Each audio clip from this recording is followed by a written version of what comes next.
of the Gaming Commission. Let's start with the Pledge of Allegiance. I'd ask Vice Chair Cohen to lead us in the pledge. I pledge allegiance to the flag of the United States of America and to the republic for which it stands, one nation, under God, indivisible, with liberty and justice for all. Thank you. All right, welcome to the Gaming Commission meeting for Mr. Chairman, you'll need to turn your mic on. Secretary. Welcome to the meeting today for the commission for our monthly meeting. I appreciate you all joining in the Pledge of Allegiance. That's very important to me, and I'm hoping it's important to you. Now we'll start with the agenda. Madam Secretary, has the agenda been publicly noticed properly? Yes, it has. Okay, why don't we go with the first item? First item is public comment. This item is placed on the agenda to give the public an opportunity to comment on gaming-related matters. Okay, do we have anybody here for public comment? Not seeing any. Anybody up north? I don't see anybody there. Let's begin then with the next item.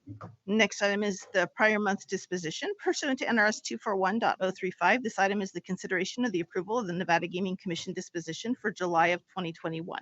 Very good. Do we have a motion to approve? I so move to approve the prior month's disposition. Okay, motion made. Commissioner Cohen, Aye. Commissioner Solis Rainey, Aye. Commissioner Brown, Aye. Chairman Moran. Aye. All right, next item, Madam Secretary. Next is your consent agenda for non-restricted items. Your items on non-restricted consent this morning are items 6 and 7. I believe we have a disclosure on these items. Okay, I believe we have from Commissioner Brown a disclosure on item 7. Yes, thank you so much, Chair. I do have a disclosure for consent item number 7. William Hill Sportsbook and William Hill Gaming are adverse in matters related to the Lewis Roca law firm where I'm a partner. And I'm not personally involved in those matters, and the names of those entities involved are not the same as William Hill PLC, but I make this disclosure in an abundance of caution. I have no pecuniary interest in the outcome of this agenda item. I do not believe the independence of judgment of a reasonable person in my position would be affected by the relationship described on the record, and I therefore intend to participate. Deputy Attorney General Breinig, is this disclosure satisfactory under NRS 281A-420 and in compliance with the disclosure requirements? Yes, it is, Commissioner. Thank you. All right, very good. All right, let's go with the next item. Is it? Do we need a motion on that item? You're going to call for that? Okay, do we have a motion on that? Sure, Mr. Chairman. I move for approval of consent items, non-restricted consent items number 6 and 7 as read into the record by Madam Secretary and recommended by the Game Control. All right, very good. Thank you. Commissioner Cohen, Aye. Commissioner Solis Rainey, Aye. Commissioner Brown, Aye. Chairman Moran. Aye. All right, that passes. Let's go to the next item, Madam Secretary. Next item is your consent agenda for restricted. Your items on restricted consent this morning are items 12, 13, 14, 15, 16, 17, 18, 19, and 20. I believe we have disclosures on these items also. All right, very good. I do. Thank you so much. I have a few disclosures to make. In connection with consent item for restricted number 12, U.S. Gas 6 is adverse as a debtor in a collections matter handled by Lewis Roca, the firm where I am a partner, in which I'm not personally involved. I have no pecuniary interest in the outcome of this agenda item. And I don't believe the independence of judgment of a reasonable person in my position would be affected by this relationship. As to consent number 13, from the ashes is adverse as a debtor in a collections matter handled by Lewis Roca, the firm where I'm a partner, in which I'm not personally involved, and I have no pecuniary interest in the outcome of this agenda item either. I don't believe that independence of judgment of a reasonable person in my position would be affected by the relationship described on the record, and I therefore intend to participate. And as to consent item restricted number 14, U.S. Gas is again adverse in a debtor collections matter handled by the law firm Lewis Roca, where I'm a partner, and I am not personally involved, and I have no pecuniary interest in the outcome of that agenda item either. And I do not believe the independence of judgment of a reasonable person in my position would be affected by the relationship described on the record, and I therefore intend to participate. Deputy Attorney General Breinig, are these disclosures adequate under NRS 281A-420 and in compliance with the disclosure requirements? Yes, Commissioner, it's adequate. Thank you. Okay, very good. Then do we have a motion on this consent item with the disclosures? Thank you, Mr. Chairman. Yes, I move for approval of restricted consent items number 12 through 20. Should I list them out individually? 12 through 20 as recommended by the Gaming Control Board and read into the record by Madam Secretary. Very good. Thank you, Commissioner Solis Rainey.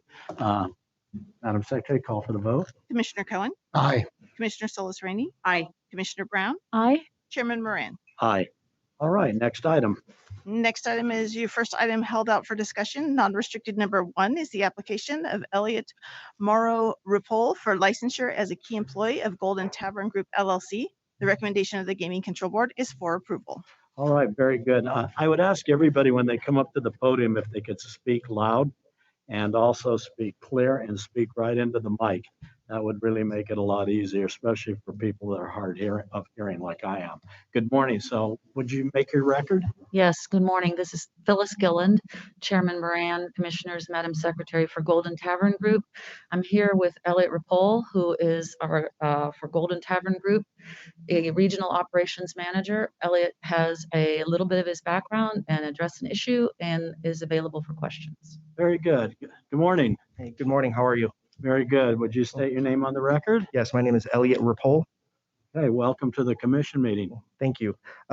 Chairman Moran, Commissioner Solis Rainey, Commissioner Brown, Commissioner Cohen, Madam Secretary, good morning. My name is Elliot Rapol. I'm currently a regional operations manager for Golden Entertainment and Tavern side. I currently oversee 10 taverns. A little bit about my background. I did grow up in Vegas since I was 5. My family migrated here from Spain originally. We've been very blessed. I come from a background of all pretty much food and beverage on the strip. When I was 18 years old, I got my taste of full-time work, and since then I've been very lucky with privileges as far as working in hospitality from front desk, retail, food and beverage, and also gaming. I got my taste in management when I was 22 at Station Casinos, starting with Boulder Station in beverage management. And I've had great opportunities to move up and transfer to multiple different casinos and food and beverage operations, also including Caesars Entertainment. I took a step back one day to get into bartending, and through that process, there was a few changes in getting back into management. Somebody told me about PTs, and I wanted to get into a local tavern group. So I was there for a few years as an AGM, went to another tavern group, and then came back to Golden and wanted to move up. And I come for you today through that process. I did also want to thank Jimmy Tan for the investigation process. And there are some things I know you've seen on the board that I do like to readdress. And if you have any questions. All right, very, very good. As you're aware, I've been on a lot of different commissions with a lot of different commissioners. I'm very fortunate to have commissioners on this commission that pay attention to the board meeting and what applicants say. Mhm. And so all of us up here, I did a little head count before today's meeting, have seen the board and your presentation, and Ms. Gillen's as well. So we're pretty familiar with the areas of interest. Okay. And some of those areas. I'm going to, at this time, in an effort to shorten that, since we've all seen it, Sure. I'm going to go to my commissioners and see who would like to lead off on any questions they may have. Oh, Commissioner Brown, good, very good. Thank you very much for Okay. coming today. How are Of you? course. Good. How are you? I like that your masks are both matching. Thank And you. I'm sure you have a million of them to match for We got it each. in the lobby. for each one. It's very nice. I did. Nice presentation. So I did observe, of course, the presentation before the board. Sure. And I did want to ask you some questions because I'm a little bit troubled. I do appreciate the recommendation, but I think we do have an obligation just to ask you Of some course. questions, if you're comfortable with that. Of course. So I reviewed your statement dated June 16th, 2021. Do you recall providing that statement in your materials, sir? Yes. Okay. And I get the impression that you would not have pled guilty, but that you were young and naive to the court system at the time and therefore pleaded guilty. Is that an accurate recitation? Yeah, I was naive at the time. Yes. And did you not perceive yourself as guilty of the fraudulent use of a credit card at that time? No. I was definitely accountable for that. I just felt like being young and scared, you just listen to what the lawyer tells you and you're like, okay, at that time. And really what gave me pause is it appears to me that you had a number of opportunities to be forthcoming and to self-report.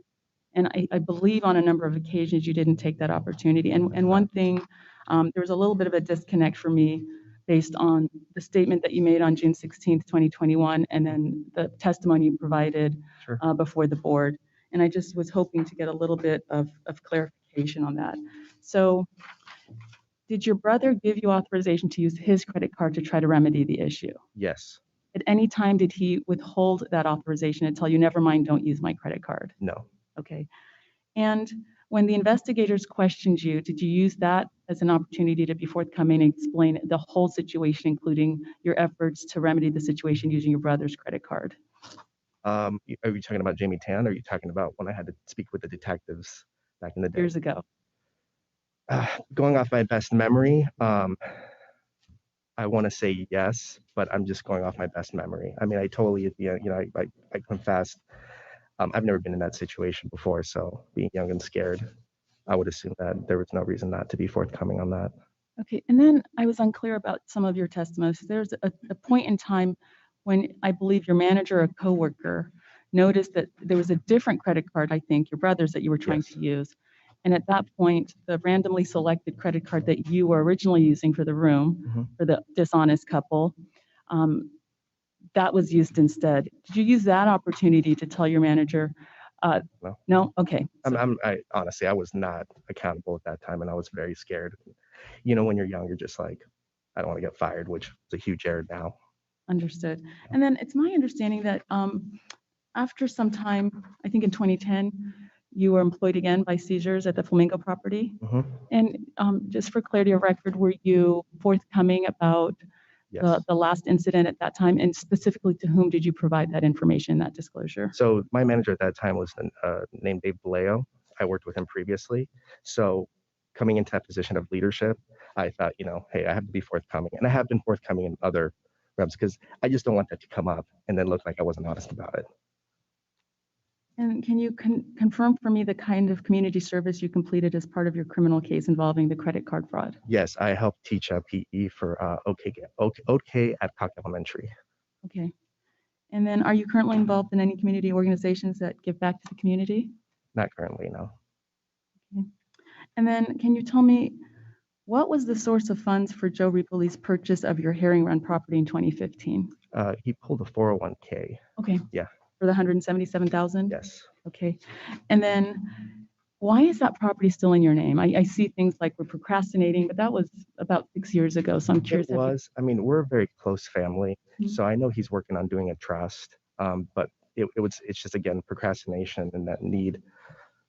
And then in connection with the funds that were transferred from the Caesars 401k, did you transfer all of that into another IRA after you left Caesars, or just some of the 12,000? As far as mine goes, Yes. gosh, I'm trying to think because there was two different ones that were around that price. I want to say I transferred it over or cashed out. Yeah. Okay. There wasn't anything else. So just between you and me, I did have some reservations, but I appreciate you providing me with some clarity today, Of course. just that I don't have any issues. And I'm looking at NRS 463-170 subsection 2A. And it expressly requires that an application to receive a license or to be found suitable must not be granted unless the commission is satisfied that the applicant is a person of good character, honesty, integrity. Sure. And I believe that you've fully satisfied those requirements for me at least, and I can't speak for the rest of the commission, but Thank I'm you very much. comfortable. Thank you, Thank sir. All right. Thank you. Commissioner Cohen? Thank you, Mr. Chair. I share my concerns as raised by Commissioner Brown. And I also share with her the comments regarding NRS 463-117, 463.170 sub 2A. And I do believe you met that burden. But I just want for the record, now this incident happened in 2002. You had the hiccup with the IRA, with the Yes, traditional IRA, yes. right. Has there been any other incidents that have not been disclosed to the board involving any issues regarding misuse of a credit card in the 15 years? It's something I carry with me. It's a learning lesson and something I don't want to be involved in on the negative side again. So, And the time, it's been 19 years and you were young and you never want to be involved in a situation like that, but you were, yes. and ultimately you owned up to it. So I'm satisfied in your position and the faith that other employers and now Ms. Gillen, and Golden have given. I'm prepared to move forward. Thank you. All right. Thank you, Commissioner Mr. Chairman. Solis-Rainey? Thank you, Mr. Chairman. I just wanted to follow up on one item with respect to child support. You have one daughter and you're paying child support. Yes, You're current on that, correct? yes, absolutely. And I understood there was a significant decrease on that, and that's attributable to you carrying health insurance on? Well, there's also health insurance. Wages have changed. When her and I first divorced, she wasn't working.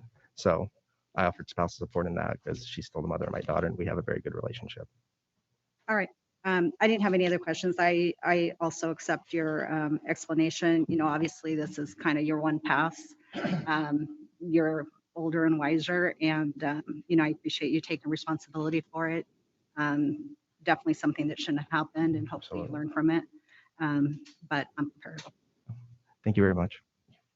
All right, I just had a couple of comments. I believe you're going to probably get the vote here. I'm not going to be able to support that vote. I just want to tell you why. I think that you're going to be, in going forward, probably be a very good employee. But I have a policy. I've been on this commission for over 13 years. I have a policy myself that I don't support any votes for people that have committed a crime while in gaming, particularly at a location where they're trusted, at a location where they're supposed to do the right thing and follow all the rules. So we'll wait to see what the motion is, but I can't recall, and while I'm sitting here, I can't recall ever supporting an employee work card application or a denial. And I don't remember ever supporting one for an employee looking for suitability. To me, if you commit a crime while you're in one of the hotels, it's very egregious, and I don't recall ever supporting somebody with that. I will say this, though, as my fellow commissioners has indicated, that was 17 years ago. You made a mistake, and you owned up to it. I don't know if I never found anything on you making restitution to the person whose card that was as part of your negotiated deal. I don't think you ever did make restitution, did you? No, there was at the end of the day was being termed, I offered, but they were saying no. They cut me off from that. All right. Well, I just want you to know that when a motion is made, I won't be supporting it if it's for approval, but I understand why it could possibly be. Okay. You know, you're getting maybe a second chance here to prove that you're not going to do something foolish like that again 17 years later. Yes. So we'll see who makes the motion and what it's for, and then we'll call for the vote. Okay. Do you have anything else you want to add? No, I appreciate the opportunity. And Okay. Does your counsel have anything that she'd like to add? Yes, I do, please. Elliot has our support. He has, he's learned a very valuable lesson, and this commission and the Gaming Control Board process has given him a very valuable lesson. Anybody who doesn't think these kinds of things follow you, this is really important. One of the things that has been really, for me, worth supporting Elliot is he is able to train and teach the people he's working with the importance of following a rule, understanding why procedures are in place, talking with new people. And we do have new people at the taverns, people who come and go. So he has been very active in that. I've seen, you know, we have audits, we have reviews. He has a manager and a senior manager. He has directly no money authority right at the moment. So and I've got 3 years of experience with him. So I support him. I understand what you're saying. However, he is also imparting that to a generation of people that are coming through our location of how important this is. So we have that support right at the moment. All right. Thank you for that information. All right. I'm going to see if there aren't any other questions. I have a call for a motion to be made. Do we have a motion maker? All right. Sure. Thank you, Mr. Chairman. I would move for approval of non-restricted item number 1 as read into the record and recommended by the Gaming Control Board. Very, very good. Any discussion on the motion? I'm I won't be satisfied. supporting the motion as articulated previously. I'd ask Madam Secretary to call for the vote. Commissioner Cohen, Aye. Commissioner Solis Rainey, Aye. Commissioner Brown, Aye. Chairman Moran. No. Good luck. Thank you. Hopefully you go forward and you're doing good. So Thank you. I don't think you'll ever make this mistake again. Absolutely not. All right. Thank you so much, Thank you guys. very Thank much. you. Good All right, luck. Great week. All right. All right. Next item. Next item is non-restricted number 2, which are the applications of Zen Sports, Inc. for licensure as a manufacturer and distributor, approval to issue simple agreements for future equity, approval to issue sports security tokens, a waiver of NGC Regulation 15.530-1 as noted on the agenda, registration as a holding company, and licensure as sole member and manager of Zen Sports Information Services, LLC. There's also the applications of Zen Sports, Inc. doing business as Big Wheel Casino for a non-restricted gaming license and for the addition of a racebook and sports pool and off-track parimutuel race and sports wagering. You also have the application of Zen Sports, Inc. doing business as The Book at Baldini's, doing business at Baldini Sports Casino for a non-restricted gaming license and the licensure to conduct off-track parimutuel race and sports wagering, and the application of Zen Sports Information Services, LLC for licensure as an information service. In addition, you have the applications of Mark Anthony Thomas and Itan Solon Miraz Shalom for licensure as an officer, shareholder, and/or director as noted on the agenda. The recommendation of the Gaming Control Board is for approval with the limitations and conditions as noted on the agenda. And I believe we have a recusal on this item. Thank you so much. In connection with item non-restricted number 2, Louis Roca, the firm where I am a partner, represents the applicant in connection with today's application. I must therefore recuse myself. And gentlemen, good to see you, and I'll step outside. Okay. Very good. Any other disclosures? All right, not seeing any, we'll begin. Good morning, Mr. Light. Go ahead and make your name on the record and also who's appearing with you today. I will do. Good morning, Mr. Chairman, members of the Commission, Madam Secretary. For the record, my name is Glenn Light with the law firm Louis Roca. Here today on behalf of the applicants, Zen Sports, Inc. and its subsidiary, Zen Sports Information Services. So I am joined by the following individuals today. Here at the podium is Mark Thomas, who is the President, CEO, Treasurer, Secretary, CFO, Director, and a majority shareholder. In the audience is Itan Mizrahi Shalom, who is the Chief Technology Officer and a shareholder. We have Robert Kowalski, who is the General Manager of Casino Operations, Sports Betting, and Compliance. And last but not least is my partner, Carl Rutledge from the law firm Louis Roca. All right. As you know, we had a very productive meeting before the Gaming Control Board where a lot of important information was read onto the record. So we do not intend to repeat our affirmative presentation today. That said, we would like to focus in on what we believe is 5 key areas which were the main topics of discussion. First of all, we would like to begin by having Mark, Robert, and Eaton provide their background information to you. All right, Mr. Light, that's good. I just want to let you know we did watch the board meeting. It almost was a record, I think, other than when we did the Wynn merger and the Kokorian mergers and some of those, but it was quite long. It was over 3 hours, I think. Yep. Very close to it. So we were fortunate enough to be able to watch your presentation. We also went through the brochure when you went through it. We listened to Mr. Thomas and the other gentleman that you brought. So we're pretty familiar with what you have here in front of us and what you're asking for. I want to not spend 3 hours on this. I think it'd be very repetitive, but I know that some of my commissioners and myself have questions that we want to ask, some which may have not been asked before.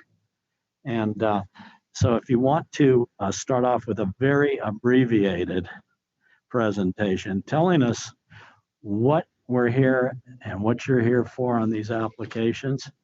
I wouldn't get too extensive because we've looked at all of this, but just for the record, do a short little presentation about the people that you brought and what you're looking to do here. I noticed that you're not in operation anywhere in Las Vegas and the state of Nevada up in Reno area, but I think the only place that I got out of my materials that you're in operation is down in Texas. No, we're not. Is that? No? Okay, then good. So you're nowhere in operation then currently, and you're coming to Las Vegas and Nevada as a first place to start. correct? Correct. I remember in your presentation, I think you mentioned that because you had said that this would be a good spot for you to start, would be in Nevada and get your licensing and then go outside the state subsequently. I think that's what I recall. Is that correct? Correct.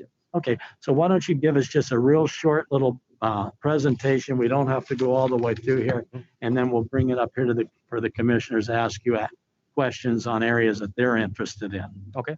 All right? Absolutely. Yeah. Great. So I'll give the 60-second background on myself. I've been working in senior leadership and management roles and owned a few companies over the past 20 years. Worked in corporate finance and accounting, owned an executive recruiting agency, and have worked in technology for the past 13 years. My last company was actually a real estate software company that was acquired by News Corp, which owns Realtor.com. And then after staying at News Corp for a little time, I started Zen Sports. I'm the co-founder and CEO at the end of 2016. We originally started out as a different concept. We were a recreational sports app. And then when PASPA got repealed in May of 2018, we started thinking strategically about our growth plans and realized that sports betting was a much bigger opportunity. So we worked on getting our Curacao license international because we believed we could get to market faster that way. We obtained our Curacao license in the spring of 2019. And upon the legal guidance of our international gaming attorneys, they gave us a list of countries that we could operate in. We ultimately settled on 10 countries to operate in based on our target demographic for the customers that we have. And then in summer of 2020, as the U.S. market was just continuing to explode from a sports betting perspective, again, as a startup, as a technology company that has raised venture capital and funding, it's always incumbent on us to go after the largest opportunity. We are doing about $100,000 a month in revenue, internationally in those 10 countries, and that's just not going to cut it as a fast-growing startup. So we recognize that the biggest opportunity for us would be to expand into the U.S. One of our investors, which is Strategic Gaming Management, they own Baldini's and Big Wheel Casino here in Nevada. We struck a deal with them to purchase the option, or to have the option to purchase the Big Wheel Casino, as well as to take over the sports book at Baldini's. And then we officially began the license application process in Nevada last fall. And that's why we're here before you today. And then just one note on the international operations, just because, again, we're kind of a little bit smaller company, it's important for us to maintain focus. We decided earlier this year to cease our international operations. Just wasn't generating that much revenue. We want to be laser focused on the US market. And we officially ceased those international operations July 31st. So yes, that's where we're here today. All right, very good. Very good. Mr. Light, did you have anything else to follow up on that, or No. are you good with that? Okay, I'm going to bring it to the commission and ask my fellow commissioners for any questions they may have. Commissioner Solis Rainey. Thank you, Mr. Chairman. Just one point that I wanted to ask about in regards to the presentation you just made. Sure. You indicated there was an option to purchase the Big Wheel. I understood that you had entered into some kind of sublease agreement. So it's a sublease with the option to purchase the Big Wheel Casino and a participation agreement on the slots. So that's another important thing if I may bring up. I know the question came up in the board hearing last time about our experience in managing slot machines in a casino. SGM, Strategic Gaming Management, is the slot route operator. They are going to be continuing to own and manage all the slot machines at that operation. We are simply receiving a check at the end of the month for any slot machine revenue via the participation agreement. And then we are going to be adding the sports book at that location since sports betting is our experience. So yes, we have the option to purchase Big Wheel with them as a slot route operator and us receiving revenues from that under the participation agreement. And then we also have the option to run the sports book at Baldini's. Was the option to purchase something that you submitted in your materials? Oh, Because yes, I don't that's all- recall seeing that in. That's all part of the original package that we sent. Yeah, Okay. for sure. Yeah, the rest of it, the sublease and the participation portion, I'm quite familiar with. Okay. I was just curious with respect. I think it would be helpful if you have the other individuals that you brought with you introduce themselves, and then, that way it kind of will lay the groundwork for any additional questions that we have. Perfect. Robert?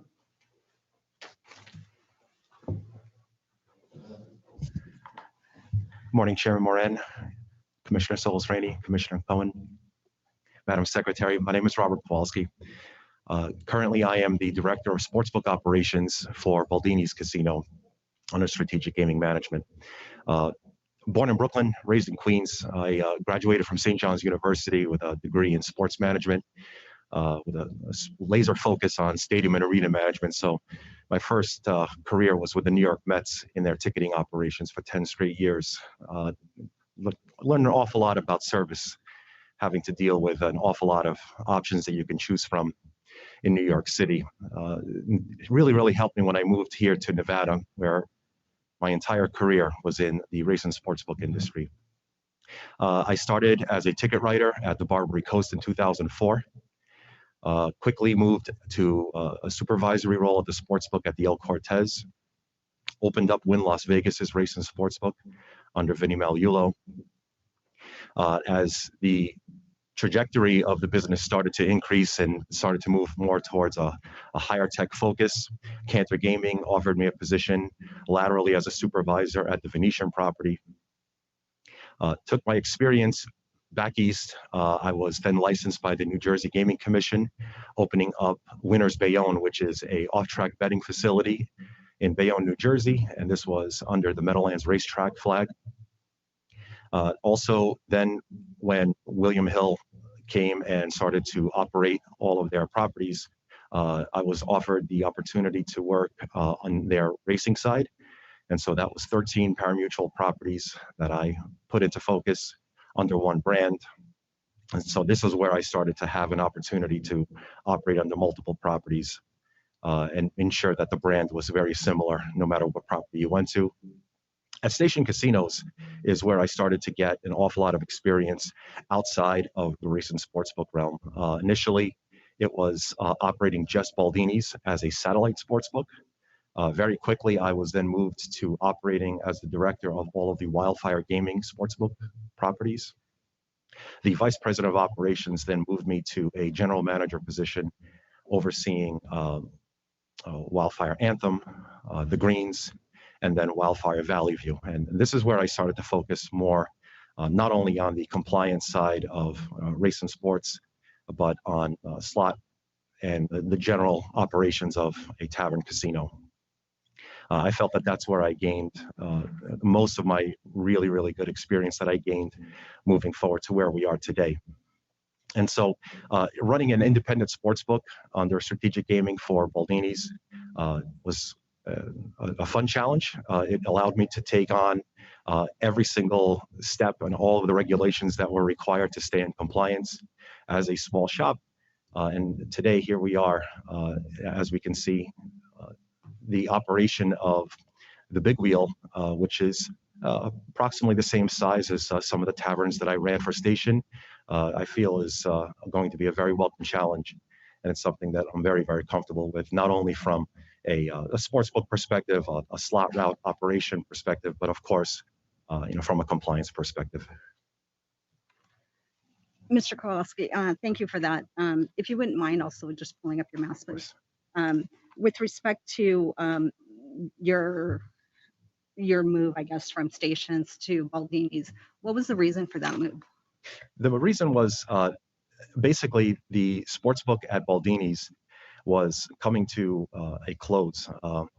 The managing group of U.S. Bookmaking was going to close out their term the day after the Super Bowl 2019, and they called upon me to come in and run an independent operation. And so within 5 to 6 weeks, I was able to take from ground zero to an operating sportsbook.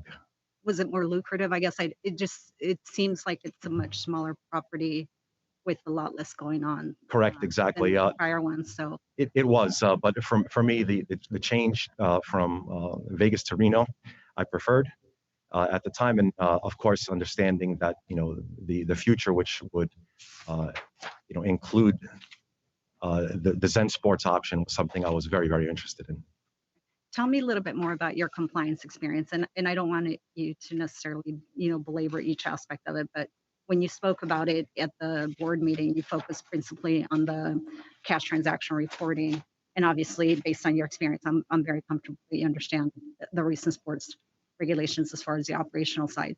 But tell me about your involvement with the back of the house compliance issues and the general corporate compliance and slot, other casino slots. Of course, Commissioner, right? It is paramount to understand all of the rules and regulations, not only from a sports book perspective, but from everything that it falls under the umbrella of FinCEN and all of the regs and the Reg 6A. To me, it's important to know that not only are we in line from an operational standpoint, but from every single employee, that they understand all of the regulations that have to go into running under gaming. And so this is something that I wanted to ensure that everyone's aware of well before day zero. And so training and revisiting all of the steps from a compliance standpoint was something that I wanted to make sure happens very regularly. It's something that comes at the very, very top of my day.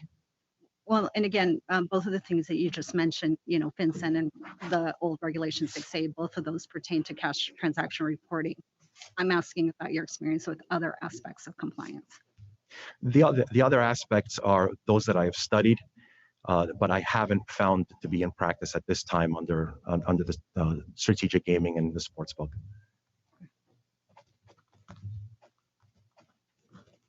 Thank you. If I don't have any other questions with respect to his background, I turn it over to my colleagues to see if they have questions on his background, and then I have done All right. questions for the companies. Thank you, Commissioner. Commissioner Cohen? I have no questions regarding your background. I have issues that we'll get to, but we'll continue as the chair dictates. Okay. All right. Well, very good. I had a couple of questions. Not about your background. We have something in common, actually. You worked at the El Cortez. I worked at the El Cortez as a busboy in 1959. I was very happy there then. I might say at that point it was real easy. But in any event, I have some questions, not about your background. I had some questions about the operation. You're going to be one of the ones with the boots on the ground running things, correct? That is correct. How many employees do you have now versus what you're anticipating in the near future? It's at this time, the sports book at Baldini's includes 2 supervisors and 5 ticket writers. So it's a very small, petite team, very manageable. But at one time or another, whether it was under the station flag or other places, it was 7 properties times 5 or 6. And so to ensure that everyone was in compliance was something that, well, credit to station, it was a very easy transition. Everyone needed to go through the same processes before they even put on a uniform. And so it was a very seamless transition to make sure that an employee was vetted through and ensured that they knew everything that was important from a gaming perspective and all of the regulations, so that they were in compliance and understood what it all meant. When we focus on what's going to happen in the future, to have the 2 properties right now, eventually, at this time, all we're really focusing on is the Big Wheel. And the Big Wheel has a manager that's been operating at the property for well over a decade. And she knows all the ins and outs of that property. And the bartenders there as well are all the bartenders that have been trained on not only managing the beverage aspect of the property, but of the slot operation as well. And that's something that I feel very fortunate about. Okay. Now, in terms of growth and spreading out from your present location, and that's a limited employee force, so it's probably a lot easier to manage than a larger operation. But then going forward, I mean, what are you forecasting? Should you get your approvals here today, what are you forecasting in terms of your growth and number of employees and number of locations, first of all, and how do you anticipate your brand being able to compete with what's already out there? Where do you see your niche here, if I can call it that, to be able to compete successfully? Because there's a lot of games out there, and you're not going to be the only game in town. I was curious about how you're going to compete with your brand and why you think your brand is going to allow you to expand. For certain, Chair. It's a question that's very valid, and it does make sense to discuss at this time. I do feel that perhaps the CEO, Mark Thomas, might be able to answer more of the questions there on that. Very, very good. Yes, you can come up if you'd like. And And by the way, just a quick clarification, sorry about that, on the option for the sublease there. So it's not an actual outright purchase of the business. My apologies. I just misspoke on the technicality of how the option works. I'm sorry, so Do you want to? Yeah, so it's an option to sublease a business. So Zen Sports would become the licensee as a tenant. We don't have an option to purchase the building. We're not buying the membership interest of the current licensee. We would replace them as a tenant. And so our option is to trigger a sublease. Sorry for the misclarification there. no So- problem. And that's what the materials seem to Okay, great. suggest. Sorry about that. But I was confused because That's why I have and our I'm getting lawyer a here. little bit ahead of myself, but I was confused because in the valuation that was done of your company by Carta, I believe, Yes. they also seem to be under the impression that you had purchased the big. I just So- no. I think it's because they don't understand probably the way that gaming works with regards to like non-restricted licenses taking over a sublease. So with regards to Mm. Carta, they're thinking that we're owning casinos is the type. So we kind of get lumped into that. Because I think if you look at the comps, they're comping us against like Caesars and MGM and so forth. Correct. Well, and I guess I wouldn't necessarily agree with you on that. I mean, they took the assumptions that they were provided. So whether it's because you misspoke to them as well, I don't think that it's something that they just, would have assumed. I mean, they set forth the assumptions of, the information they were provided. And it's not a huge issue. I was just trying to understand where that understanding might have come Okay. from. So, Okay. Sorry if I misspoke to them. I have to double check the submission to them as well. Sorry if that was a misspoke. yeah, there as well. seemed to be a couple like disconnects in that. So, to me, that just calls in question a little bit about their valuation. If they're basing it on information that might not be correct. It had one of the assumptions or premises that they were going for is that you had purchased Big Wheel, that you were operating in like 87 countries. Well, we didn't purchase it. We did the last Carta 490 evaluation in April of this year. So we hadn't done anything at that point. Those were all like forward looking. Hey, what are our plans to do in the future? So we definitely did not, obviously, have not exercised anything because we aren't licensed. No, understood. I mean, I understand that. I'm just saying that, that obviously that could impact So how they, you value something if you have a different understanding yeah, as they to have. the scope of your operations and as to your assets. So they have kind of an automated model on how they do that. So I'm not exactly sure how they analyze that, but I can take a closer look. I don't have it in front of me today. So in terms of our strategy in Nevada, to answer your question, so Yeah, I'm interested in how you're going to build a better mousetrap to compete with people that have been doing it for years and years and years out there. absolutely. So we have test drove all of our competitor products just purely on the sports book and the cash basis for funding accounts. We believe purely even just from a design, a UX, performance perspective, even when it comes to loading, we will be able to gain a lot of customers just with that. We spend a lot of time on creating the latest design that feels more like you're using a social network versus you using just kind of a boring software app. So that's one thing. Secondly, as you probably have seen from the materials, we do offer additional features such as peer-to-peer sports betting, such as cryptocurrencies. Those are clearly not on the table today or for this. We would eventually, at some point in the future, love to present that to the commission and to the board for future approval. And we do believe that by offering consumers choice, whether to bet against the house or peer-to-peer at some point in the future, is a big differentiator. And then, of course, on the cryptocurrency side of things, we believe that there's some really great opportunities there as well. So while today it might just be a better design and a better performance, we eventually do believe that the features will also win out as well. Okay. And how does that tie in to your level of experience that you have, to put something like this together? We've talked a little bit. I've seen the backgrounds of their people. Some people haven't really been involved in gaming whatsoever until fairly recently. How are you going to overcome maybe not, I don't want to call it a deficit in gaming knowledge and experience, but how are you going to beef up that experience level so that your people that are working for you and the company are able to have quickly? Are you referring to specifically on the sports betting side or also the slot machine side of things?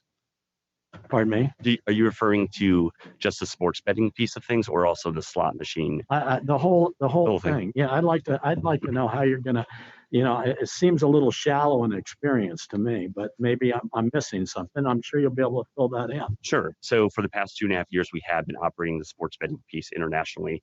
And just with us very hardworking entrepreneurs, I mean, we do 80 to 90 hours a week. I would say 2.5 years for us, or for everyone else, is equivalent to like 5 years for us with the number of hours we work. So we do really believe that, plus obviously Robert has very in-depth sports betting experience. Those two things in combination definitely bring a lot of sports betting experience to the table. Clearly, we have a lot of technology experience. I've been doing that for 13 years, successfully sold my last company. And then I would say in the slot side of things, I do think this is really important. So strategic gaming management, which, is who we have to deal with, them as a slot rod operator, literally, they are owning the slots, they are managing the slots, they're doing all the drop counts, they're doing all of that compliance. All we're receiving at the end of the month is a check. That's it. We're not touching the slot machines in any way, shape, or form. So the existing personnel that manages all the compliance, all the slot machines and so forth, that does not change with us taking it over. So plus it's obviously a very small location, 48 slot machines. It's a truck stop. There's no restaurant, there's no hotel, there's a small bar. So this is a right size, type of situation for a company that's new coming into Nevada. Okay. I thank you for that. I'm gonna switch gears a little bit to an area that interests me. Like I said, I watched your whole presentation before. It was very good, nicely done by your counsel. I'm really interested in another area, and I hope I'm not getting out there too far and stepping all over your presentation, which I don't want to do. But I do have some questions about. I want to know a little bit about the cryptocurrency / the sports betting tokens. Mhm. I noticed in the board, after the board hearing and at the board hearing, unless I didn't hear it correctly, that you don't anticipate utilizing either one of those. There had been an application to issue sports security tokens, and then I guess that it didn't make the final call on the recommendation. But I'm curious about those two. And if you could also tell me, I know that you are offering a form of the cryptocurrency, unless I heard it wrong, to stimulate and attract investors. And that there's a list of people who are holding those, and I looked at that as well. Tell me a little bit about what you anticipate going forward in the future concerning cryptocurrency, and also the sports betting tokens that you mentioned that aren't before us right now. Absolutely. So I'll give a little bit of background in cryptocurrencies in general, if that might help. So there's what's called security tokens, and then there's what's called utility tokens. Security tokens are probably kind of what they sound like. They're actual security instruments registered with the SEC and approved to sell to accredited investors. So same as selling shares of stock in a company, same as selling debt instruments or safe notes, as we've talked about. We created those sports security tokens in December of 2018, really under the premise that there might eventually become like a market, like a trading market for securities, or maybe even in 5 or 10 years that security tokens could even replace stock. There's a lot of advantages to cryptocurrency tokens, and security tokens might actually have some benefits over traditional pieces of paper or shares of stock. Those markets really have never materialized. We created those sports security tokens. I was the primary person that purchased those. And then we gave them basically for free as future dividends to investors that invested. So for example, investors that invested in 2019, we also gave them some sports security tokens as kind of a throw in, say, hey, thank you very much. If anything happens with these in the future, you also have these in addition to your safes. So that's that. Then on the So utility, it was basically a perk, if you will, found money, so to speak. yeah, it was a dividend. That's right. Okay. And then the utility token side of things. So utility tokens are, think if you go to Chuck E. Cheese and you walk in and you purchase those tokens and you have to use those tokens for playing the games there and stuff like that. So tokens have a utility value to them. You can actually use them for things. In our case, we created our sports with an S utility token that could be used for wagering or earning rewards. And that was international. And as you noted, that's not here before you. The benefits of those are it creates loyalty. So consumers can earn perks and rewards that are better than, say, just points or like miles they get with an airline. they can actually earn tokens that actually can have a cash component or that they can collect and hold long term as a collectible. So that's really what utility tokens are. And yes, we created those. It's also a branding thing and a loyalty thing, as I just mentioned. But of course, that's not here before us today.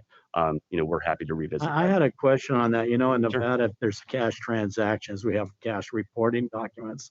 In other jurisdictions where you're looking at, they're using this sports token. What kind of reporting in terms of similar to a CTR is there out there for this kind of a sports token?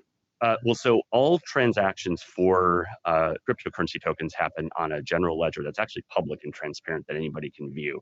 And so it's very easy to actually create reports off of those. And within our system, within the Zen Sports app, as people transact with those tokens, we also have reporting on that too. And then that gets into a separate kind of conversation that, of course, we do full KYC and AML compliance on all customers. And I mean, this is a little off topic, but one of the reasons why we believe cryptocurrencies could be beneficial in not only a state like Nevada, but other locations is there is transparency. You can actually track more easily transactions than you can through a traditional financial institution. Okay, and switching back, I hate to bounce back No and problem. forth, but it's kind of an interesting area. The people that you gave the cryptocurrency to originally, and you're not doing that anymore. Not these security tokens; those have been retired, actually. How I was going to ask you, how would you retire if I was an investor in that and I received this gratuitously to be involved? How are you going to take that down and make me whole on that? Right. So first of all of the investors that purchased safe notes and that got them as a dividend, that was just as a, here you go, in case anything happens with this, you've got this. But the primary security instrument there was the safe instrument, right? So that was just a gift. As I mentioned before, I was the primary purchaser of those sports security tokens when we first created them. And what we did there were a few other very small investors totaling like less than $1,000 or something like that. We gave them some sports utility tokens that they could then use in our app. Mr. Thomas, can I interject really Sure. quickly? Absolutely. You've referenced a couple times that you were the primary person that actually invested in them. I understood that you were the only one that purchased them. All the other ones were gifted. Is that Yes. correct? So there were a few international folks that was a less than $1,000 worth. Those have all been retired. Okay, so there was, in addition to you purchasing these security tokens, some international folks also. Yeah, I believe the total purchase was 53,000. I purchased like 50,000 of it. Okay, yeah, okay. I might have missed that. I didn't see that no on the problem. list. Thank you. Sorry to interrupt. Sure. No, please. I'm glad you jumped in. Did you have anything else on that end? No, Okay, absolutely. go ahead. You're good with that? Yep. Okay, very good. And we're not trading in those, we being you. Correct. We're not doing that anymore in Nevada, and you're not seeking to do that. So we signed a board consent when the company that we retired the tokens. We're not doing anything with sports security tokens anymore. Like I said, we did that back in December 2018 because we thought, hey, there might be a market for this someday. But it just turns out that it's just too early for that sort of thing. Okay, and on the record, I'd like you to make sure that I understand, I do, but I want to make sure you don't have any future plans to reinvent those two items, the cryptocurrency use and the sports token, correct? So the sports security tokens we have absolutely no use for anymore. Those are done and gone. We would at some point the sports utility tokens, and that's only on a permission basis, obviously only if we get approval. The utility tokens, that would be great if we could at some point seek approval on, just from a loyalty and rewards perspective. But obviously if it's not approved, then it's not approved. We can't do it. Okay, very Mr. good. Chairman, may I ask? Yes. I'm sorry to interject. This is so convoluted already. There's an application before us for approval to allow Zen Sports Inc. to issue sports security tokens. So what's the purpose of that application if you have retired these and have no intention of doing anything with them in the future? So we have two licenses, two conditions on the license regarding the security tokens, which have been retired, but in case we ever got regulatory approval to bring them back, the condition basically says we are going to notify, let me backstep. First of all, a security token was deemed a equivalent of equity. So we had to request that those people that had been granted the security token be waived, because if they weren't waived, then each one of those would have to register and file an application of Gaming Control Board, which is extremely burdensome. And so that's our application for a waiver of registration of those folks. The second licensing condition is that we request, we will provide the Gaming Control Board a quarterly report of any new issuance of those tokens. But as Mr. Thomas has said, he's not planning on issuing any more at any time, but it's kind of a belt and suspenders so that. And Yeah. Mr. Light, I don't, just respectfully, you're getting to the conditions where I'm still focused on the applications. Why are you seeking, why is the Zen Sports seeking approval to issue sports security tokens? It's a waiver of registration. No, I'm seeing, Madam Secretary, am I looking at it wrong? There's an application for approval of Zen Sports to issue security tokens. And then there's also an application to waive the current holders. That shouldn't be in there. Well, we issued them, and now we are requesting that those individuals be waived. Right. So I imagine that they would be hand in hand. They were issued, but we would like those holders to be waived, because as I said, the Gaming Control Board deems those to be equity. And so let's say it was the issuance of stock, then that person would have to be licensed or registered depending upon how much he owns. So we requested that the prior issuance be approved, and then those holders not have to go through the licensing process. Okay, a couple things with that. I mean, one, it doesn't request approval of the prior issuances. It seems to be prospectively seeking approval to issue it. And then the condition that's associated with that requires this quarterly reporting of any new lists. But if there's going to be no, if you're not going to issue any, why would that list ever need to get updated? It doesn't. It won't. It's just to give you peace of mind that we are reporting to you on a quarterly basis. No changes, no changes. If you'd like to remove the condition, we'd be happy to do so, as Mr. Thomas has went on Well, record. Actually, I would be more inclined to remove it, to deny that portion of the application, not to remove the condition. I'm not comfortable with granting, at least personally, granting an application to approve you to do something that you are indicating you're not going to do, and frankly, that I'm not comfortable with you doing at this stage. Sure, That's fine. going forward, yeah, absolutely. We just want to make sure that the people that received it in the past don't have to go through the licensing process. I mean, the coins are discontinued. It's And that's kind of the a waiver defunct. portion of it, but the issuance portion of Oh, yes, portion yeah, that- okay, yeah, absolutely, yeah. Okay, sorry. to Okay, and I think just for the record, which can get a little bit muddied up Sure. on these things, the conditions that we're talking about here is condition 3, 4, and 5. Correct? So we're talking about in 3, the list as to the holders of cryptocurrency on and on. And then we get into 4, that you affirmatively know there's a condition, they will not make any security tokens known as Zen Sports Inc. Sports security tokens distribution without the prior approval of the chair. And 5 is the list, I believe, Mr. Light, that you were talking about, correct? 3 and 4 is correct. Number 5 speaks to the stock option pool. say. And so the stock option pool is just like a regular employee stock option pool. That doesn't involve crypto. And we're just requesting that those employees, we will update you on a quarterly basis as employees receive stock options. Let me jump in here for a Commissioner second. Cohen, go ahead. Thank you. I really am concerned with the issues raised by Commissioner Solis and the chairman. So I want this perfectly clear on the record. Let's assume you get, the support of this commission. I am absolutely, in support of you removing or a motion to deny the application for approval of Zen Sports to issue sports security tokens. As far as I'm concerned, you can excise that right now. The application by Zen Sports on behalf of sports security token holders, that's out as far as, again, I'm just one vote, one voice. And then as the chair pointed out, then, if there is a recommendation for approval, 3 and 4 of the additions, of course, would then be out because they're no longer needed. So that takes crypto off the table once and for all for now. Maybe a year from now, 6 months from now, 6 years from now, it's a whole different story. Come back, make your applications so it can be vetted at that time.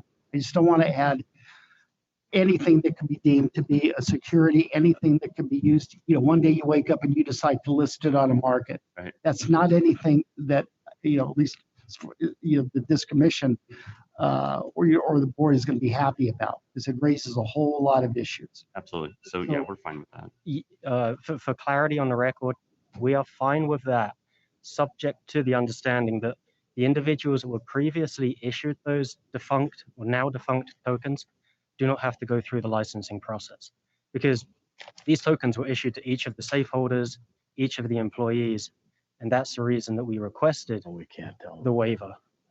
for a license. You can't give them a free pass. But again, they own a defunct coin. Okay, we're going to have to ask, I think, both the board. Member Katsaros, do you want to chime in on that? Sure. I understand their point, but could you? Yeah, no, good morning. I mean, the line of questioning, I get exactly what you're talking about. We had discussions with the Attorney General's office on this point, and my understanding is kind of in line with what we're discussing, which is that this approval was meant to cover the ones that were already issued. This was raised by the Attorney General to say, well, yes, because it is a security, that this would allow for that to have already happened. We have the condition on there as well to say, if you're going to issue any more of these, you need to give us a quarterly report, I believe is how it's somewhat worded, as well as then them requesting the waiver so that each one of those individuals didn't need to be registered. So it Okay. was all just around that. So since Okay, it's but- been retired, So as far as the legal analysis at the heart of that, I'd probably best to defer to the legal experts on this. thank you, Member Katsaros. While they're looking at that, my question is, you heard Member Casaros outline what the board's understanding was. Does that comply with your understanding on the record? Is your understanding the same as board members Casaros just articulated? Yes, absolutely. Yes, Yes, correct. Mr. Light? Yes, correct.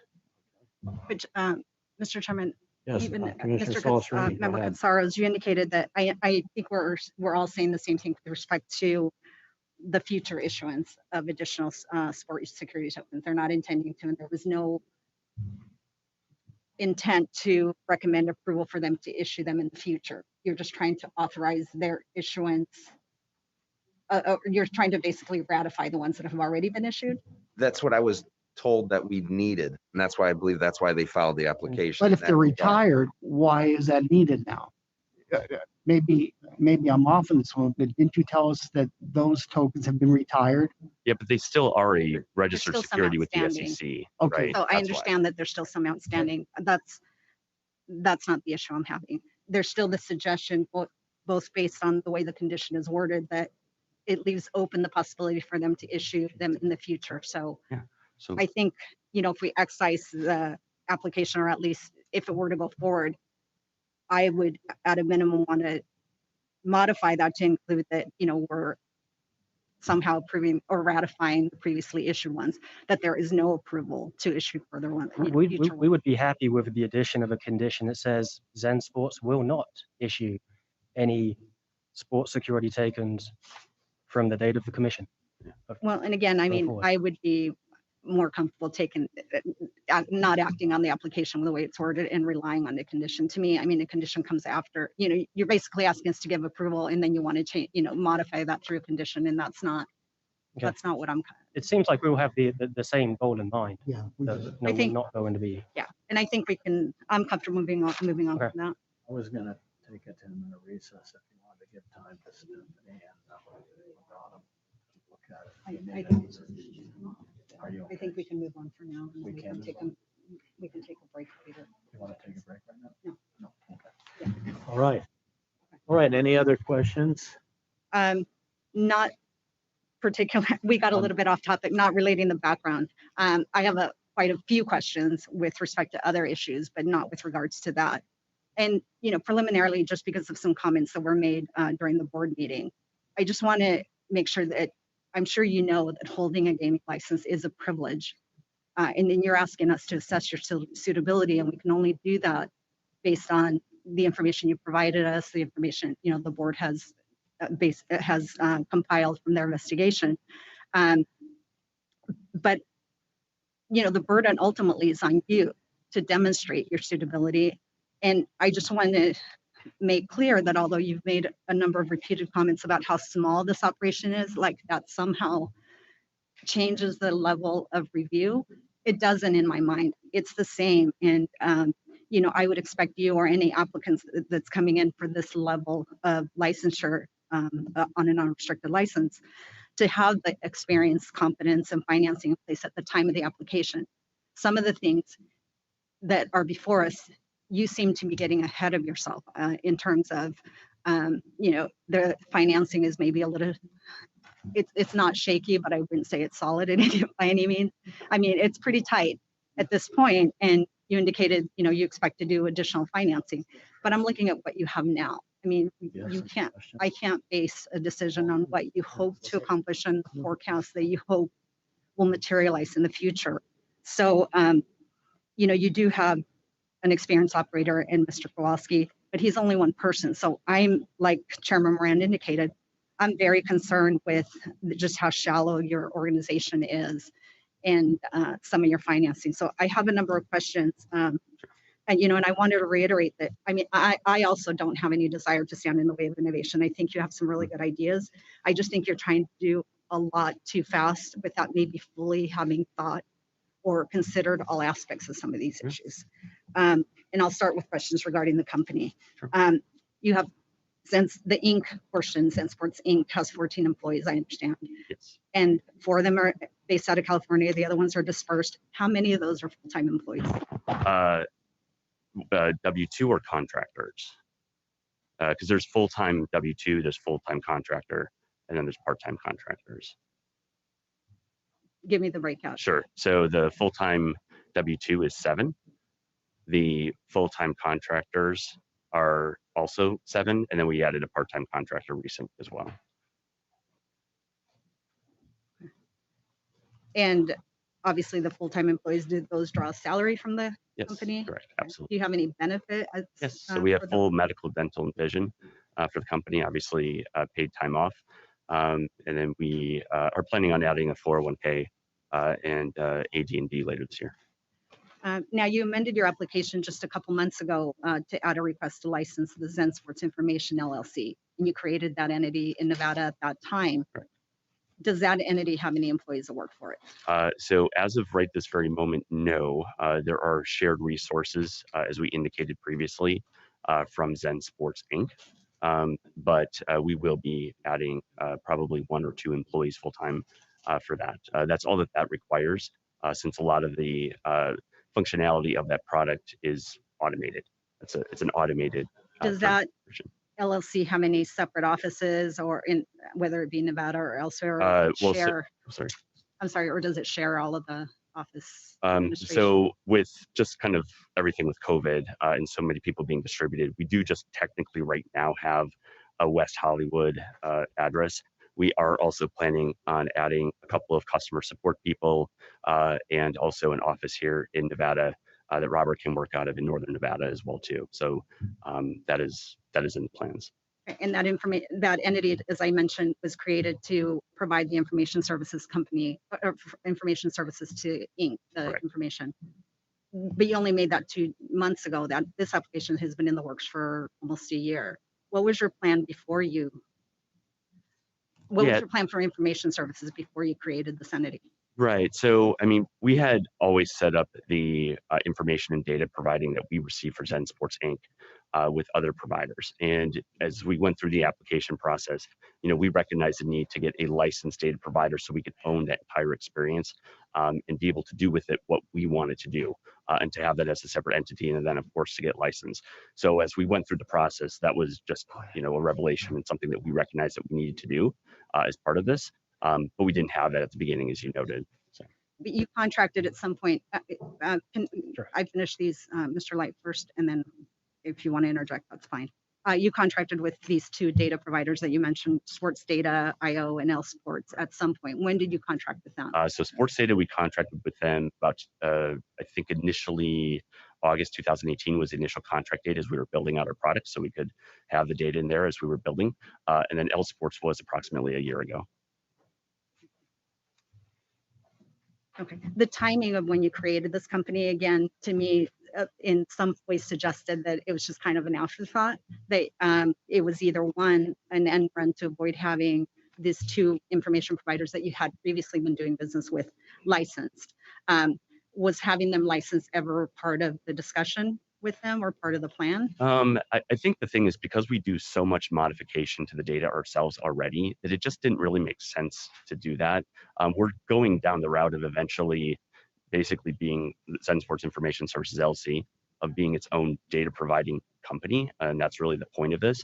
So I guess you could also say that we recognize an opportunity to accelerate that process, with this regulation and with the separate company to be able to do this. So that entity can stand on its own moving forward. And theoretically, we could, with the licensed data provider, we could actually license that technology to other companies if we wanted to. I understand what you want going forward. I'm trying to understand what the plan was before, because again, it either suggested that it was an end run to having these other information providers licensed, or that it was an afterthought, which might have been because somebody realized that you did have to have an information services provider licensed. So I'm just trying to determine Sure. what happened with that. Happy to. So the original plan was that Zen Sports was going to assume responsibility and take that data. We worked with the Gaming Control Board, and it was determined that you cannot assume responsibility for a data provider. It is a separate licensing category. So then we worked closely with the agents and the technology division to make sure that the LLC entity, the information services, was separate and distinct from Zen Sports Inc. with its own technology stack, and to get the Gaming Control Board and technology division comfortable. And once they were comfortable, we were then allowed to amend our application. So while it looks like we amended our application at the last minute, we'd actually been working with the board sometime before that to reach that goal. We couldn't amend the application and then work with the board. We had to work with them, get the two companies sorted out so that they were comfortable from a regulatory standpoint, and then we applied. Right, but did I understand you correctly that initially you planned to have those two providers just provided directly to Zen Sports Inc. and that they would take responsibility for that? Yes, but then under Regulation. Nevada law, it was not allowed. Okay, but and that's something that wasn't new. That wasn't a change 2 months ago. No. Okay. Thank you. Mr. Thomas, Zen Sports, you referenced them having operated in foreign markets from spring of 2019 to July, and that's part of the experience that you're asking us to consider in terms of your operation. A question was raised during the board meeting about an opinion that you indicated gave you the go-ahead to operate in multiple countries without obtaining individual licenses in those countries. I'm still not clear what that opinion is, because the only one that I've seen in our materials is it's a letter from the Bailey Glaser firm in 2001. So what is it that you're referring to? 2021. I'm sorry, 2021, correct, Sure. thank you. Of What is there another letter that we possibly don't have? I know it was, one of the members at the board meeting asked for it, but it seemed to get up. No, I can I give don't you know the that I heard the answer. I can give you the chronological events here. So we originally started the application for our Curacao license in December 2018, and with PORET Law, which is the International Gaming Council that we use for the Curacao license. And they gave us a list of countries that we could operate. In fact, actually, it was the opposite. They gave us a list of countries you can't operate in with the Curacao license, and said the rest are essentially fair game. I guess I could have asked them for a written legal opinion at the time, but I didn't feel it was necessary given the fact that this was their expertise. These were the markets that we were operating in. So we operated in those countries. I'm sorry? I'm sorry? In 10 of them. Yes. So we operated in those, in 10 of those countries. And then when we went through the license application process for Nevada, it was asked for a more formalized opinion. So we asked PORET for it. I love them to death, but they're a little slow. And Bailey and Glasser also has international gaming experience. There are also some attorneys that we use. We have many attorneys that we use since we touch so many legal areas. And they were able to put the legal opinion together in about 2 or 3 weeks. And so that's what we then presented as part of the application. But we had done all of our due diligence with our gaming attorneys on the markets we could operate in way before that. And I'm sorry, which firm was that? I wasn't catching it. Sorry, PORET. Are part of the problem. So. My apologies. PORET Law. So they specialize in international gaming license applications. But you didn't do any of that. Did you retain them Yes, to absolutely. issue this opinion and they didn't issue? an No, opinion in so writing? we retained them for our Coruscant license to process the application, work on the application, ultimately secure the license. So they worked with the master licensor in Coruscant to obtain it and all the paperwork and everything that went with it. We didn't ask them for a legal opinion at the time. We didn't believe we needed it because we had several conversations and we worked with them closely on the Coruscant license. And they said basically just stay out of these countries. You can go to these other ones and you're good. And so then obviously when we made the decision in summer of 2020 to shift our focus to the US, we recognized, clearly, that when we started the application process here in Nevada, that we might now start to need some of those actual formalized legal opinions. So that's why we put the legal opinion together after the fact. But Yeah, and the opinion that we were provided, the 2021 one, frankly, just didn't seem to give you a whole lot of cover. I mean, I think that's been, well established in the record. There's just so many assumptions, and it's really, at the end of the day, I don't think it leaves you much because of it has so many exceptions and so many limitations that I just don't know that would have been sufficient to say, yes, they had a reasonable belief, to operate in these operations. But thank you for that. I just kept looking for this other letter in the Sure. 2018-19 and couldn't locate it. So I appreciate you clarifying that. Now, in the 10 countries that you did operate, I know from other materials that in Australia you only had one customer.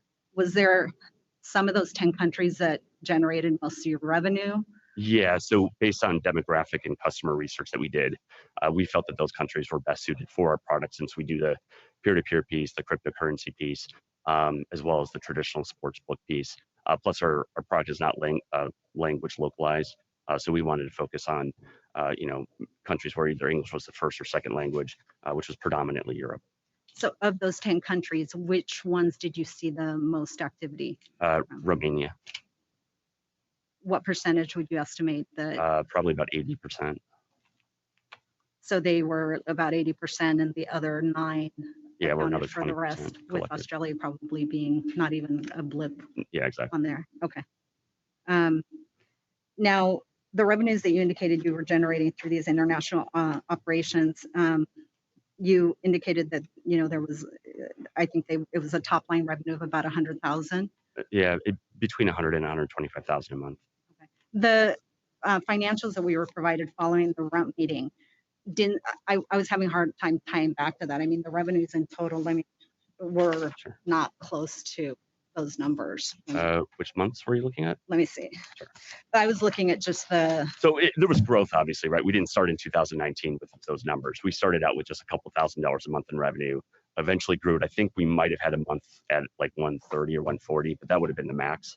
no, I was just looking at your profit and loss statements for the period of January through December of 2020, and then the same profit and loss statement for the period of for the period of January to December 2019.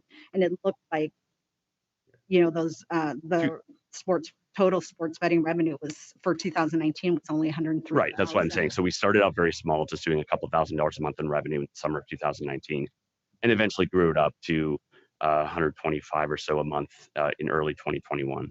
That's right. Okay, but in 2020, the total was still only 633. So you weren't up to that 100. That was the end. Yes, that's correct. That's what the end total was. Sorry, we weren't doing that consistently every Okay. month. I was just, There was growth, but then it kind of stalled. And then again, looking at the bigger opportunity, we realized it was here in the US. Correct. and part of the reason, as I understand it, that you elected to discontinue those operations is because there are a lot of costs associated with that. And given the limited capital that you have at present, you wanted to preserve that to pursue your Nevada operations or your US operations. Yes, I mean, that's certainly part of it. But then also, if you just look at the companies that are here in the US and specifically Nevada, we obviously, I know it might be hard to believe, but we have very big aspirations to grow into a very big company. And so that likelihood of happening is much more likely here in Nevada in the US than it is in those other countries. But so is it fair to, from looking at the financial statements and from what you've said previously, is that the foreign operations that you had for these 2.5 years or year and a half, whatever, from I think it's 2 years, approximately 2 years, those never turned a profit, correct? Correct. No. Okay. Well, at what point did you forecast that a profit would be material or would be Yeah, so we definitely have growth around funding plans here very soon. We're definitely expecting to turn a profit by next spring. From your international, I'm asking at the time that you were. Oh, sorry. No, operating we did not have internationally. plans to turn a profit back then at all. So I know this again might be a little bit abstract, but a lot of technology companies, heck, even Amazon isn't turning a profit right now. They're one of the largest companies in the world, Amazon, Uber, and so forth. The list goes on. It's just not really required in earlier days and the first few years of a company's life in the technology world to turn a profit. It's definitely something we care about and we want. And we believe we will be able to achieve that. But that was really, to be frank, it was never in the plans in 2019 or 2020. Right, but I mean, the difference in my mind, at least between, a company like Amazon that may not be turning a profit, is they have much deeper pockets that can continue the operations until they can turn it around and start showing a profit. Yeah, investors, VCs especially, they fund top line revenue growth. That's what they fund. In fact, they would much rather have you grow and have extra expenses related to that growth than to be profitable and have much less growth. It's just the nature of the beast in the funding world. All right, well, thank you for that. Let me shift gears a little bit to this regulatory violation letter that you received from Australia. Sure. And I use that term only because that was the preliminary finding that they made, although I do understand that they ultimately were satisfied with your response and that they took no action. You weren't fined or reprimanded in any way. So tell me what the reason you believed that, strike that, let me back up. In our materials, it indicated that when the agents asked you, why you were operating without a license in Australia, the explanation that they were given was that the peer-to-peer feature was arguably skill-based and didn't require a license. Is that an explanation that you or somebody else in the company provided? So again, going back to spring of 2019 when we got our Curacao license and our legal counsel there, the reality is it's a little bit gray. Some countries don't look at peer-to-peer skill-based, some do. And so when they provided us a list of countries not to go into, Australia was not on that list because of the peer-to-peer aspect of it. So we did believe that we could be available there. Now, when the regulatory authorities in Australia sent us that letter, I don't know how deep they dove into the product to check out all of our features. They might have just said, oh, we could sign up for an account, boom. You shouldn't be allowed. No, I understand. Right. But I'm just trying to reconcile the explanations. I mean, obviously, this investigation has only been going on for the last year or so. And that was the explanation that was provided to the agents, was that, that was the reason you believed you could operate in Australia. However, your peer-to-peer gaming revenue was only a fraction of the foreign revenues. I understand from what you have previously presented was that maybe it was only 10%. So sure, but the hope would be to grow it, right? So I mean, that's why it was offered. I mean, right, but even if that aspect of that feature in your product didn't require licensing, the other features would require. Yeah, but we geo-restrict all the features that we have in our app. Same thing that we're doing for Nevada, right? People here won't be able to use the crypto features. They won't be able to use the peer-to-peer features, et cetera. But in your, I asked to look at the response that you provided to the Australian authorities, and in your response that you sent them in December after they sent their preliminary finding letter, you didn't raise that skill-based argument. You raised another issue that I believe you thought there was reciprocity. Well, yeah, that's part of it. With course, so there's several things at play here. One is reciprocity, which is the Curacao license being able to be used in other places. The second aspect of it is, why would there be reciprocity? Well, the reciprocity could be on the peer-to-peer piece. In terms of why I didn't bring that up at that point in time, I mean, we had one customer there that was betting $5 to $10, a week. It wasn't worth it for us to argue about it. We were just like, absolutely. And because we actually would like to go into Australia at some maybe point in the next few years. So, from that standpoint, there was no point arguing. We were just like, hey, we thought that this was available to us. Clearly it's not, or maybe it is, but maybe they just didn't dive deep enough into it. And so that's why at that point, then we just said, we want to lay it to bed and obviously just completely restrict everyone from Australia from using it. So would that be the same reason why you decided not to go into the fact that you were relying on a legal opinion? I'm sorry, what was that? Would that explanation be the same if I asked you the question why you didn't mention the legal opinion that you relied on from your due diligence? You didn't mention any, the. Well, the legal opinion, we didn't have the physical legal opinion in hand in December of 2020 when they reached out to us. Right, but you had obtained one, I understand, like in orally or, Yes, right. but you didn't mention it. I to did us. mention our legal counsel in the email to Australia. Thank you for that. Again, and I apologize, shifting gears quite a bit because there's just a lot of pieces going on here. You mentioned that one of your investors' strategic gaming management approached you about expanding in 2020. That's kind of what brings you here today. Right. How much does SGM have invested at this point? So they invested $125,000 on a $4.75 million safe note back in February 2019. So the math on that is approximately a couple percentage points. And then they also have a 5% warrant for this deal. Right, the 5% warrant kind of comes as a result of this deal. Yeah, absolutely. So prior to that, the only investment, is that the one that's listed under Mr. Lincoln? Yep. So is that a personal investment or is that an SGM? He made it as a personal investment. That's correct. I just want, again, I went back to look at kind of where what their investment was and I couldn't see anything for the company. I did see the 125 from Mr. Lincoln. Right. So I wanted to just make sure I understood what you were talking about on that. You shifting again to operations, were there ever any discussions with the landlord about you taking over the lease now instead of subleasing for now? Yep. So we originally were going to take the lease directly, but that would have required us to shell out quite a bit of money from a security deposit perspective because they just didn't have the relationship with us at that point. They had the relationship with SGM. So instead of doing that, it just made more sense for us to sublease the property from SGM, which we've had the relationship with for the last 2.5 years. So we made that change as part of our application. Okay, and thank you. I mean, that was what I was trying to ascertain, is if you made that change again as in an effort to preserve what capital you had available to you right now. And the nature of what you're asking, it's a little bit unusual because you want to be a non-restricted licensee, but you're asking, or you're relying on a slot route operator to operate your slot operations. So it seems to suggest that, you really just want to be a mobile operator. Well, so going back to our experience, we believe that we actually would like to own more casinos in the future. We do believe a brick and mortar strategy can be, as time goes on, beneficial and fruitful for us. And we believe this relationship allows us to learn how everything works without us having to manage the nuts and bolts and day in, day out. We can learn on the job. Robert, myself, I'm very, intrigued and interested to learn. And so I wouldn't classify it as that. Yes, sure. Obviously we are a mobile sports betting app and that is important to us. But I do also think that this arrangement does allow us, going back to the questions about experience, for us to learn a lot of the operations of it without us specifically managing it right on there. And again, this is just unusual. I've never heard of basically a very small, 20 square foot desks being the basis for a book and having that be a hub.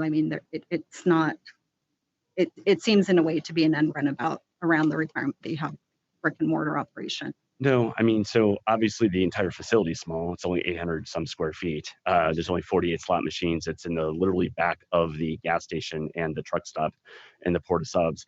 The whole operation itself is obviously a small operation, but it's been in business for a long time and has done fine. And we believe that the sports book, even though it's a small desk, actually fits. I don't think, the people, the clientele that come to that location need or want some big glitzy, glamorous sports book. They're just going to be fine with just being able to place a wager in a very, customer friendly, very low key kind of way. Okay. No, and I understand. The size of it may be suitable for that location, and it is in a truck stop. It's very small, but I'm looking at what you're bringing to the state. And what I see is that you're not really investing any significant capital in infrastructure. You're not creating much in the way of new jobs. So, what do you feel your operation brings as a benefit to the state? For this existing one, for Big Wheel specifically? Yes. Yes. So we believe that by adding a sports book to the location, we will be hiring a few new people to manage the sports book there. So we are bringing in a few jobs. There's only 6 employees there right now. So if we had 3, that's a 50% increase of the number of employees that are at that location. Yes, clearly, as we've talked about, we are a smaller company, so us trying to take over the Venetian and add, 500 jobs is probably not going to happen right now. But we are increasing the number of people that will be working at this specific location. And, everyone has to start somewhere. And we're starting small, but we definitely have plans for great growth as we go on. And you had indicated you're not going to touch really the slot operations very much. You're going to leave that up to the SRO, correct? Correct. So is there any addition of employees on that side of it, or? I don't they believe pretty we well need staffed? any additional employees there. I think that's a pretty well-oiled machine in that regards. But we definitely plan on hiring at least 3 people to manage the book. Okay. And timing wise, assuming your applications were approved as they're submitted, is it your understanding, or I guess, do you understand that those licenses wouldn't be activated until the app is approved? Until we exercise the. Yeah, Go so for timing, we propose to go ahead and exercise the manufacturer distributor license straight away. We are working with Right. BMM and the technology division to get the platform approved. We also plan to Zen Sports also plans to exercise its license as a non-restricted to operate the casino, so that they can start to review, work in partnership with SGM, start to get a good understanding of the business. And once the sportsbook platform has been approved by the technology division, the plan would be to then exercise the race and sportsbook license. And so that, it's a 2-step process. We're not just going in and doing slots and sportsbook at the same time. Again, it's baby steps.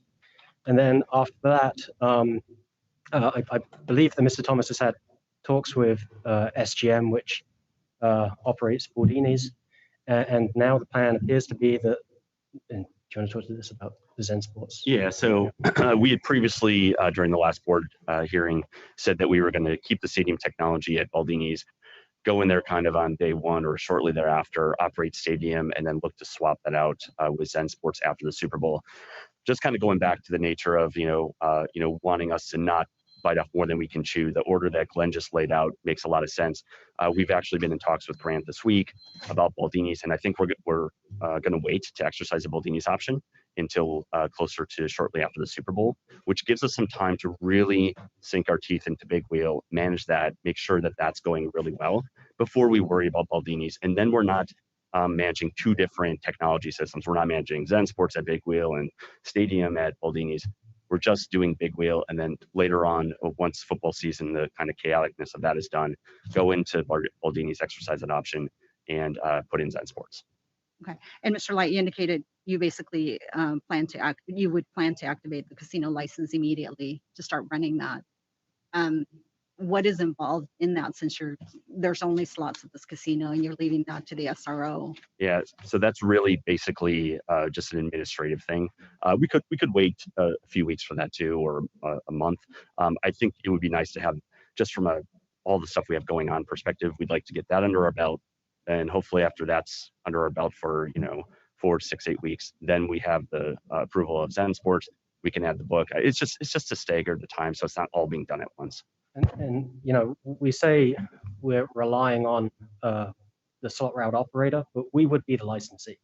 The moment that we trigger the license and are the licensee at the premises, it's our license on the line.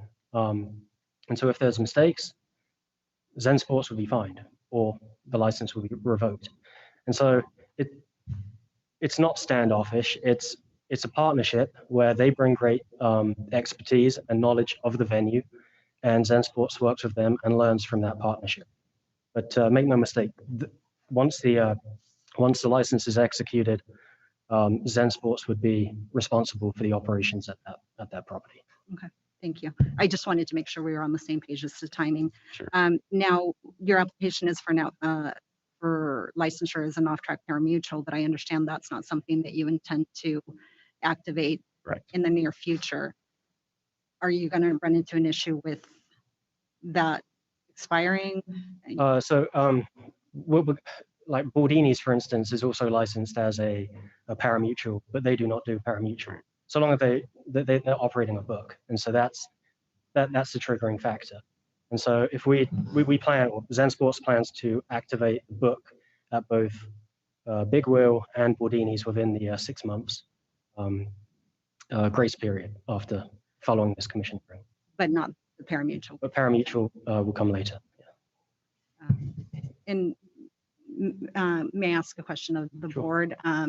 So would that, if they don't activate the parimutuel portion of the license, assuming it was granted, would they need to seek a waiver from that?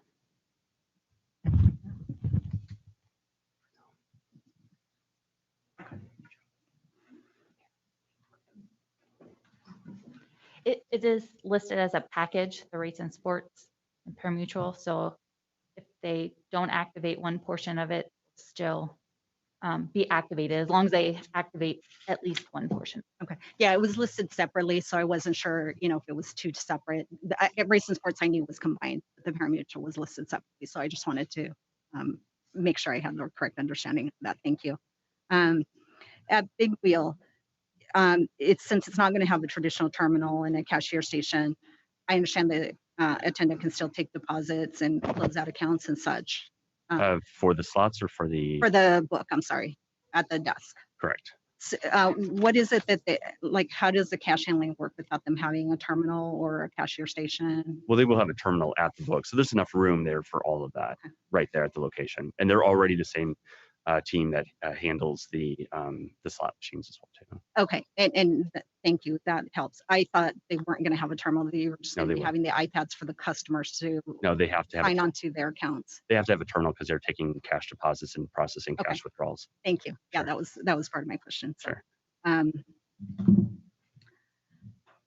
And does your system require that customers have a wagering account in order to make any wagers, or can you do, obviously, maybe not at Big Wheel because they wouldn't have writers, but at Valdini's, would they have the ability to write just cash tip wagers? Great question. So we don't currently support paper tickets right now, which we're more than comfortable. We believe, the future of the betting is on mobile, whether it's in person or remotely. And so the plan though is actually we are planning on building out paper tickets later this year, which obviously we would need to get approval from the technology division to the gaming control board. But the plan is to have paper tickets in place at Baldini's when we exercise that option in early February after the Super Bowl. All right, thank you. And Mr. Kowalski, I understand is intended to be the general manager for both properties. Today, is he a Zen Sports employee or is he an SGM employee? Yep, great question. So we've already signed a conditional offer letter that once Big Wheel is exercised, he then becomes an employee of Zen Sports at that point in time. Yeah. So today he's an SGM employee and Correct. then it'll switch over. Okay, Correct. great, thank you. Since I understand there's about an hour and a half difference between these two properties, how do you foresee that he's going to split his time? Or Yep. I'd love Robert to talk about that. He's committed to going out there every single day. It's not that bad of a drive, but if you want to speak to that. Of course, relevant to the question of my presence on the property, I live in Reno now, and so my intention is to arrive across all shifts at the Big Wheel at a minimum of 5 days a week. I want to make sure that I see all of our guests at all different shifts, whether it's day, swing, or during the graveyard shift. when you're not on duty, who would be in charge, or is there another key employee that would be assigned to one or both of the properties? There's an operations manager there currently. Is that the 14-year employee? Exactly, correct. She's at Big Wheel, correct? Exactly. What about at Baldini's? At Baldini's right now, the operation is run from 7 a.m. to 9 p.m. And we have proper coverage to ensure that there's someone in charge of the counter operation along with the ticket writer during all minutes of the day. Okay, so the book is just open during that limited time frame. That is correct. Thank you. Of I course. appreciate that. With respect to Zen's, well, to both the current the properties, what type of accounting and auditing staff do you have at these locations? Yeah, so obviously for the slot rod operator, they handle all that compliance and auditing. We've already engaged with Ida Bailey for all the auditing for the sports book. And I believe Baldini's is also using them as well too. I'm sorry, who was that you? Ida Bailey. The mask, I'm sorry, I still can't understand. Ida Bailey. Okay. Thanks. Is that an individual or a firm? No, that's a very large, they're probably the most prominent auditing firm here in Nevada. Okay. Yes.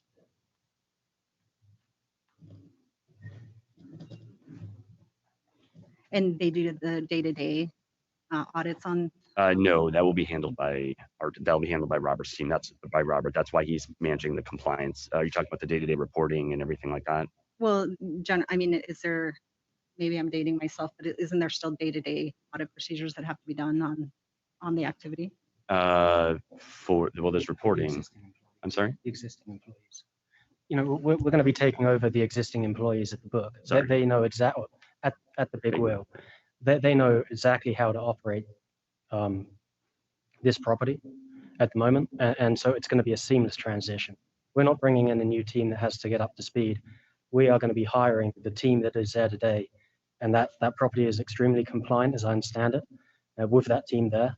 And so we would not expect any kind of deviation from that. Are those employees just kind of being taken under the Zen Sports umbrella? Yes, they will become Zen Sports employees when we Do they actually. retain their seniority and? Yep, benefits and absolutely. such? Yes. On the Information Services LLC side now, do you have a risk manager function, or is that something that you're expecting Robert to also do? That's also something that Robert will be able to handle. Again, it's a very technologically driven company. It's all technical automation of data. Any data that is fed from Zen Sports Information Services LLC into Zen Sports Inc., that then is, if there's a problem, that's then looked at on the Zen Sports Inc. side. Certainly, from a technology standpoint, our developers are monitoring and looking at Zen Sports Information Services LLC, but that's not where the risk lies. The risk would lie if there's a problem within Zen Sports Inc. So from that compliance perspective, that would be managed at Zen Sports Inc. I think my question more pertains more to, from a risk perspective, is there somebody that's analyzing the action in the book to see if that requires, changing the odds? Yes, but that's at Zen Sports Inc. And then they would be working in conjunction with the employees at Zen Sports LLC if there's any issues with the data, basically is what you're asking. So as far as the person responsible for monitoring the lines, that would be a Zen Sports Inc. employee? Correct. Or would that? That's a Zen also be Sports Inc. function. Because that's where the lines are. With respect to your actual device, do you have any update of where that is on I know when you appeared before the board, they were in the process, your outside, ITO. your outside company was doing their audit, was starting to review the audit procedures. Yep. So we are in the final audit with BMM. They are the independent test lab doing the audit. And as I sent an email to the NGCB board, I believe earlier this week or end of last week, we are definitely planning on submitting to GCB in the next few weeks or so. So the final audit, has a lot of moving pieces. There's a lot of back and forth on that, but that should be wrapped up in the next few weeks. And we, of course, hope for a speedy evaluation by GCB. But as soon as we submit to GCB, at that point, it is in their hands to then review and approve. All right. Chair Gibson asked you some very important questions about how you intend to satisfy some of the functions with the staffing that you have. So I just wanted to make sure, that's something that would need to be addressed. Again, it seems to be a piece that kind of really it hadn't been thought through completely as to, those employees, some of those functions being required to be in Nevada. So that's for the customer support team. So I think it was Reg 22 that I believe does technically require customer support team members to be physically based in Nevada. Our customer support team is based in Ohio and Florida right now, distributed, but we have no problems in order to meet the reg to hire a support staff here in Nevada. That was part of the office that I mentioned that we plan on opening up in the Reno area. They could be housed there or work from home. With respect to the Zen Sports Inc. employees that are going to be responsible for the lines and stuff, will they be in Nevada? Or are those so that is Robert. So Robert is the one that is managing all of the lines as the GM of sports betting operations. So yes, he's in Nevada. I'm sorry, I have a few more questions. Does somebody else want to interject, or do you want me to keep going? Well, I was going to see if Commissioner pulling Yeah. that some. All right. Are you about down the end of that? I still have a few. I have you, Kim, well, why don't you go ahead and get wrap your end up and then we'll go from there. Okay, perfect. Under your company financing, you've raised approximately 6.9 million in capital from the various tranches of the safes. Right. I looked at a sample agreement just to get familiar because it's a security agreement that I'm not familiar with. Sure. I understand that's not a registered security. Oh, yes, And it is. Definitely. It is. Absolutely. 100%. I think the one I looked at just had let's see. Every safe that's when you sell investor funds and they get a security, we've registered all of those with the SEC. Okay, and that was going to be my question, but let me take a look at the one that I looked at was the 2021 safe. Sure.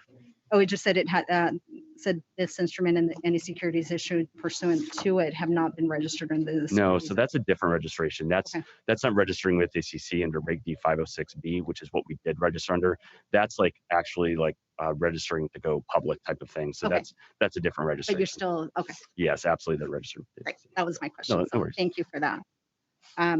In those agreements, there's a reference, the conversion provisions all seem to have this provision that the conversion happens, hold on. Upon raising $1 million in equity financing. Yes, but it says if there's an equity financing before the expiration or termination of this instrument. But there is no expiration of the instrument. Okay, that was my question. Right. Is there's references to this expiration or termination, but I didn't see any. Well, the only expiration or termination would be if there's an exit event, like an M&A event, or if the company dissolved. That's the only way it can expire. But even under liquidity said if there's a liquidity event before the Yeah, expiration. there's no defined expiration date. Okay. That's true. No. Yeah. Okay. That's the difference between a safe and a convertible note. A convertible note has a defined expiration date.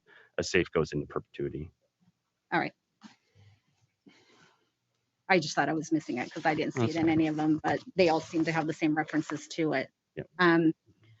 How many classes of stock do you currently have? Just the one or? Just one.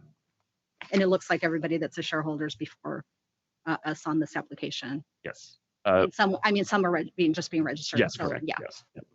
Yep. We addressed that one.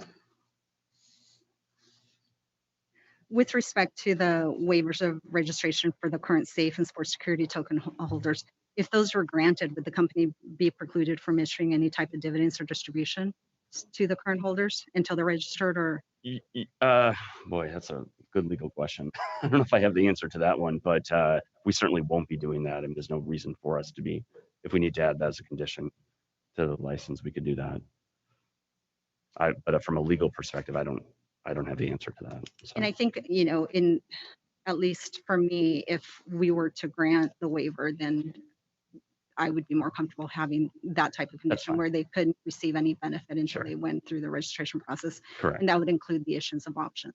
Correct. Yep. So we modified the stockholder agreements last year to include that all stock options, all stock grants, any stockholder in the company must be registered with the proper gaming authorities before receiving their shares. Okay, but that would include like any dividend or distribution. In some cases, I think you issued dividends. Yeah, it not probably necessarily does. in cash basis, but you Yes. issued, some of the tokens as dividends. So I'd have to check the stockholder with the agreement. condition, the condition would be that you couldn't issue any type of distribution That's completely fine. to anyone until they actually register. Sure. Does the company itself, I'm not looking at the individuals, but does the company have an unpaid liability to the IRS? I seem to see one in. But we do our payroll taxes quarterly. So if that's that, then it might just be in transit. So I'd have to check. But What's the ballpark? What's the monthly payroll for Zen Sports? the monthly payroll is approximately 20. Okay, because the number that I was seeing for the liability was around 40 40. to the IRS or on the 940, 941 liability. I'll have to check that, but I mean, it sounds high. Yeah, I that don't- seemed a little high given the number of Yeah. employees that you had and, Yeah. given the fact that there was no bottom line income. Okay. Yeah, let me check that. Thanks.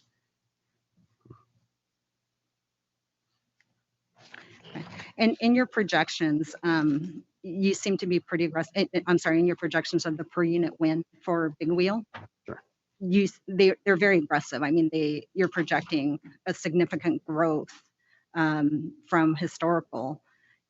And at least from the analysis that I have in the materials, you pretty much need those projections to materialize in order to hit your break even.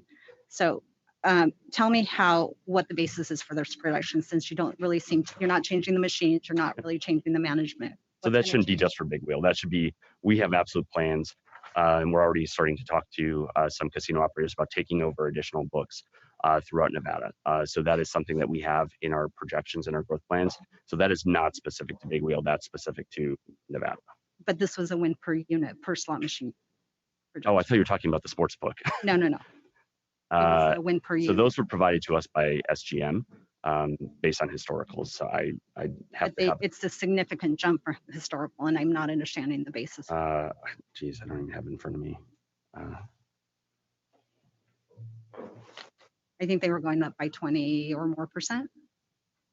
Okay.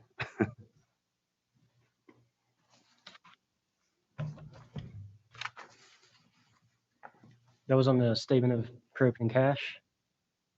No, that's in our materials. I don't know okay. if that's something. So we just supplied the statement of pre-opening cash.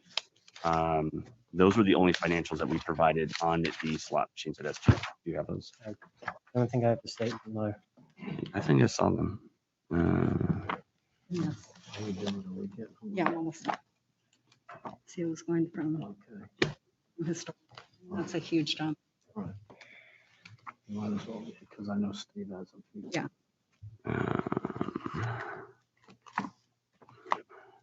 Yeah, I don't have my laptop here, so I haven't been filling that out. We seem to have every application material but the statement of pre-opening cash. If we could just perhaps see that page, or so that we can speak to it. Yeah, I don't know what number you're speaking to. So I know for the application that we submitted for Big Wheel, all we submitted for the slots and the sports book was the statement of pre-opening cash, which were based on historicals. There were something that they would see. There were no. They would have provided it when they see. I mean, this is the projection.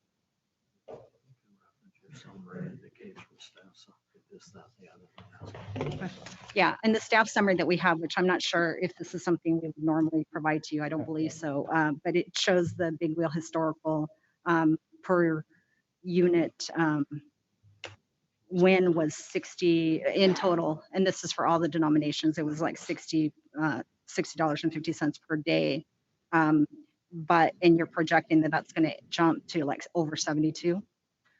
But I just don't understand. And it shows, the break and even analysis that staff did shows that you actually need to hit that projection in order to hit break even. No, so the property is doing approximately $20,000 a month in profits. Again, I'm sorry, I don't have the statement of pre-opening cash with us. That's what we submitted. That property is not a losing property in any way, shape, or form. Well, my question. Actually, I can speak to the one thing I can tell you is that the purchase for the exercise of Big Wheel is based on a formula of EBITDA. And so I believe it's going to come out to like 330,000 or something like that. So there is, do you have that? The formula? Yeah. Where's it? No, not that. The actual leasehold purchase agreement. Nope. The leasehold purchase agreement. So anyways, it's based on EBITDA, and there's, I believe, around I was going to ask 200 something in profits for the year. And the reason I asked that is because I didn't really see much changing. You weren't changing the types of machines that you're offering. Yeah, there is room to add 2 more machines. And obviously we will be adding the sports books. And there's, I would say this too, there's just general property improvements like to the bar and to other aesthetics that we can make that we think will make it more, beautiful inside. But I don't remember putting a 20% increase on the pre-opening cash flow statement that we shared. But if your concern is, will the property lose money unless we do a bunch of increases? The answer to that is, yeah. My concern was, that you need no. these to hit these higher projections in order to No. break even. And if there's a shortfall, my question was, how do you intend to meet those obligations? I mean, you didn't seem to have a lot of excess. No, so like I said, so there is, the property is doing about $20,000 a month in profits. So adding 3 sportsbook employees when the sportsbook comes in, we're not adding any slot employees. There's no additional improvements other than maybe a small set of capital improvements. So I don't know why that would all of a sudden go down at all. Again, I'm sorry I don't have that in front of me right now. No problem. I don't have any other questions regarding the company. All right, very, very good. Thank you, Commissioner Solis Rainey. Commissioner Cohen, you had a brief one? Yeah, just a couple of comments. In my notes and going over your financing in the company, I made a giant note in red. I can't decide whether you're dreamers or geniuses. After hearing what you said today, I still don't know what the answer is. I'm concerned about your financing. The one thing that gives me comfort is, unless you tell me the contrary, you have no debt. That's correct? Correct. Yes, Zero debt. that's correct. Now, if you do run into a shortfall on the company side as opposed to the operation side, are you going to go with additional safes? So we have, again, I can't break Reg D 506B for with the SEC, but we do have very imminent plans, and we have plans to raise millions and millions of dollars in the very near distant future, and it's not going to be any problem to raise those funds. Whether they are done as safes or as traditional stock would really depend on those investors and what we discuss with them. There's advantages and disadvantages to both, is what I would say. But I mean, that doesn't change the fact that that would be our money, and safe holders are not debt holders. I understand that. Okay, great. And I know there's no dividends, and if there is a motion for approval, I think we're going to address Commissioner Solis Rainey's comment about the no distributions absent, board approval and absent without, registration. So with that, I'm not going to go over any additional comments. I think it's been thoroughly vetted by both the board, let alone the commission. Okay, we'll bring it back to the chair. Okay. All right, very good. Appreciate you going through all of that. We could probably go for days. We know the board probably felt the same way when they hit about 3-hour mark with you guys. I was hoping for shorter than what we got today, but there's a lot of questions out there. One thing, I make an observation, and your attorney's done a great job. I mean, he could barely carry up single-handedly all the materials, and I'm sitting here thinking, we've got such a big brochure of material. We've got so many conditions. We've got so many applications. We've got great presentation, but the only thing we don't have is we don't have the big company that's doing it. It's like, okay, we got 15 employees, and everyone has to start somewhere. I mean, it's like, it's a big show, and a lot of things, moving parts for a relatively very small in the big picture of all the other things out there, companies. So having said that, let me try to bring this back very simply. You've looked at all the conditions. I know Board Member Casaros and the chair for the board and the other board member, they've gone through these conditions. They've been looked at. So we have conditions for Zen Sports Inc. that are the standard conditions, 1 through 11. We have the conditions which are standard for both Zen Sports, DBA Big Wheel Casino, and Zen Sports, DBA Book and Baldinis. We've got also, we have the conditions that are standard for Zen Sports Inc. and the Big Wheel Casino. When you count up all these conditions, unless I missed maybe 1 or 2, it seems like there's 16 conditions there. And some of the ones that are important to me and the commission and the board, obviously, is condition 3, which is a complete list of the holders of the cryptocurrency security tokens. Paraphrasing, condition 4, not make any cryptocurrency security tokens known as Zen Sports. paraphrasing. And 5 is a list of all the members and employee stock option pool. But we talked for a while about 3 and 4, and I think the protections that we're looking for and the conditions that have been imposed by the board, I think are adequate to handle this. So my question, shorten that up. Mr. Light, you've looked at these conditions with your clients as a good attorney would, and are you in agreement with all those conditions? Yes. So, a handful of conditions are your standard enforcement, surveillance, minimum internal controls. But the more unique ones were actually proposed by us and put in the initial application when we submitted the application, because we realized this is a unique company. It's small, it has safe holders, it has a cryptocurrency piece. And so we prepared these conditions based on prior applications. Obviously, it didn't have safe or crypto, but we melded them. And then we worked closely with the agents who were fantastic on this case. I can't praise them enough. And they worked closely with the AG's office.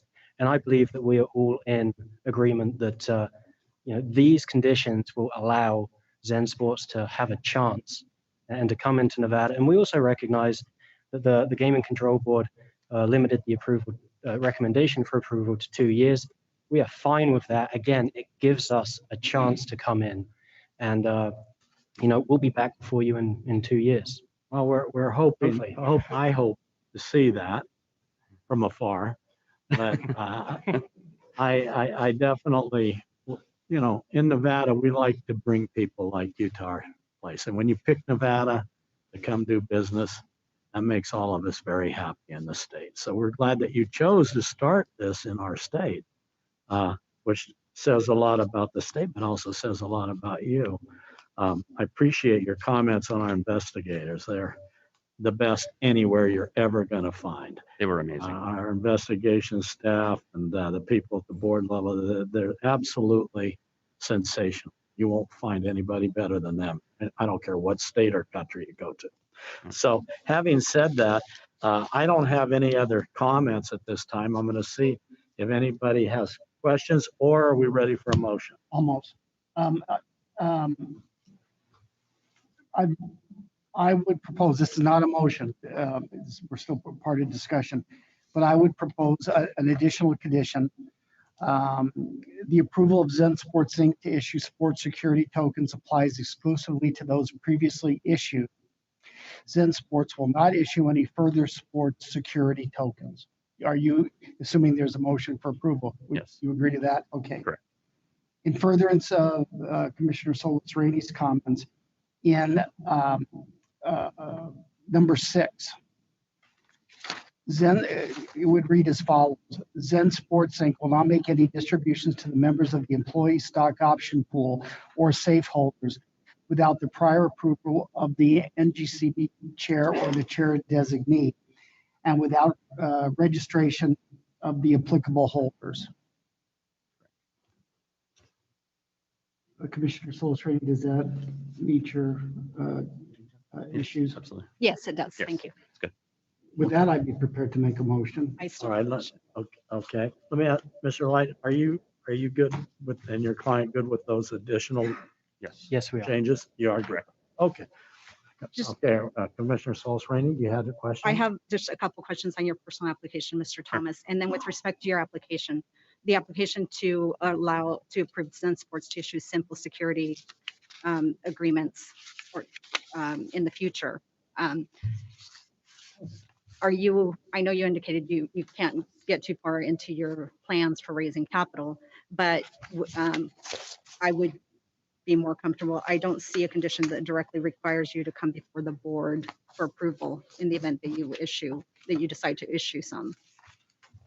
Correct. As it's currently written, we have a license condition that says we have to notify you every quarter. And then obviously, if any safe holder was to ever exercise their right to either obtain a distribution or gain equity in the company, they would first have to be licensed by them. So we see it as kind of akin to an option where you're granted a future right, but if you want to exercise that right, then you have to get licensed. All right. All Right. And keep in mind that any future safe holders would be exactly identical to having all the lack of rights, if you want to call it that, from a voting, governance, et cetera, perspective that the prior safe holders did, which is why the waivers, I believe, were granted on the safe holders up to now. I would agree. It probably shouldn't be necessary. We will. I would say this: if we, look to get a waiver on future safe holders and they weren't granted,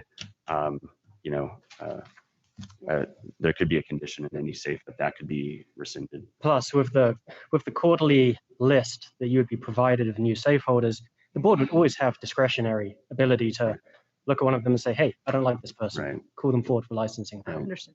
Right. Thank you. I just have a few questions on your personal application, Mr. Thomas. Did you privately fund or did you raise capital for your prior startups? We raised some capital. So for the last company, we raised approximately 1.5 million. The exit to Realtor.com, which is the subsidiary of News Corp, it wasn't a huge exit, but it was a profitable one where all the investors, made money. So, we obviously hope for Zen Sports to be bigger and better than that. But we raised money and distributed capital back to them. Okay. And with respect to your outstanding obligations to the Franchise Tax Board and the IRS, when did those obligations arise? So they arose, I was under payment plans with them. And then apparently there's a rule where if you have another tax obligation, it just like automatically cancels them. So we got those payment plans, installment plans in place. The Franchise Tax Board one was, I believe, April or May, somewhere in there. And the IRS one actually just got taken care of this week. So the first payment on that starts next month. Okay, but when did the actual obligation? So that arose, the bulk of it arose in 2018 when I sold some of my investment properties. Didn't realize that there's going to be to that extent of an obligation to it. And did you know that you had that tax obligation in 2018 when it came up? Sorry, say that again. Were you aware that this obligation existed? So the tax return for 2018 was filed with an extension in October of 2019. And then that's when the tax obligation was at that point started, at which point I started installment agreements. And then, like I just mentioned, that those, there was a small, literally if you owe like even $1 for the next year, there's a very small tax obligation for 2019. It automatically canceled the installment agreements that were prior in there. So we had to restart them again. So go ahead. I'm sorry. In October 2019, when you filed a tax return and realized you had this obligation, did you initiate discussions right away to start a payment plan? Absolutely. I took care of that right away. All right. It wasn't clear. It indicated that you had approached the IRS about a payment plan, but I wasn't sure. So no, yeah, definitely. Okay. That, yeah. And then you elected to not to take a salary for 15 months. So 50. I'm sorry, 50 months. Yes. So I mean, obviously, I appreciate that demonstrates the commitment to your business. But it wasn't clear to me how you factored in your existing obligations on the back taxes, and you were also making additional investments to the company when you still had outstanding obligations. I didn't have so the investments that I made in Zen Sports were all prior to the existing tax obligations. So I didn't know that I would have those tax obligations going. Okay, even the 2019 ones? Correct. Yes. Remember, the tax return was filed October 2019. The last investment I made in Zen Sports was August 2019. Okay. Perfect. And then your tax return analysis demonstrates that you had significant gambling winnings in 2017 and 19. Sorry, I couldn't hear that. Your the tax return analysis that the investigators provided show significant gambling winnings in 2017 and 19. That's when you weren't taking a salary and you were basically living off your credit cards.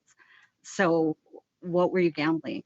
So no, I mean, I had money in the bank from the proceeds of the from the sale of the properties, and all the gambling winnings that I've made, I literally used that for the investments back into Zen Sports. I didn't keep any of those proceeds at all. Yeah, no, thankfully you did have wins, but it seemed. Well, I'm not gambling more than I would have in the bank, if that's what you're asking. All right. I don't have any other further questions with respect. All right. I don't have any questions. Ron, you ready for a motion? I'm ready, Mr. Chairman. All right. Very good. Thank you very much for your presentation today. I would move for approval of agenda item, non-restricted item number 2 is read into the record by Madam Secretary, subject to the following addition and subject to the following clarification. To approve is recommended by the Gaming Control Board with the additional condition, the approval of Zen Sports Inc. to issue sports security tokens applies exclusively to those previously issued. Zen Sports will not issue any further sports security tokens. As to recommendation number 6, it shall read now as follows.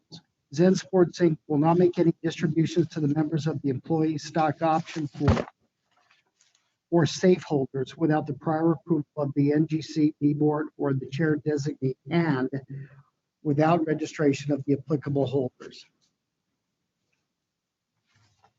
That would be the motion. Okay, we have a motion made. Any discussion on the motion? Yes, with respect to the motion, I'm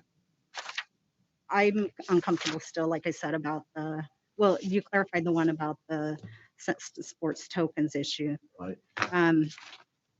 But I'm still on the fence. I mean, again, Commissioner Cohen, to your comment about whether they're dreamers or just geniuses, I'm just concerned with the level of funds available and the experience. Yeah. I didn't know if you're going to do that. I'm sorry, I didn't want to interrupt. Oh, hold on. Did you have Yeah. anything further on Well, that? with respect to the level of experience, I'm not prepared to support it with what we have in front of us. I mean, we basically have one person has a significant amount of experience, and I think Mr. Kowalski brings a lot to the table, that he's just one person. And I think if anything were to happen with him leaving, I just don't know that with the current resources, the company is in a position to attract somebody with similar experience.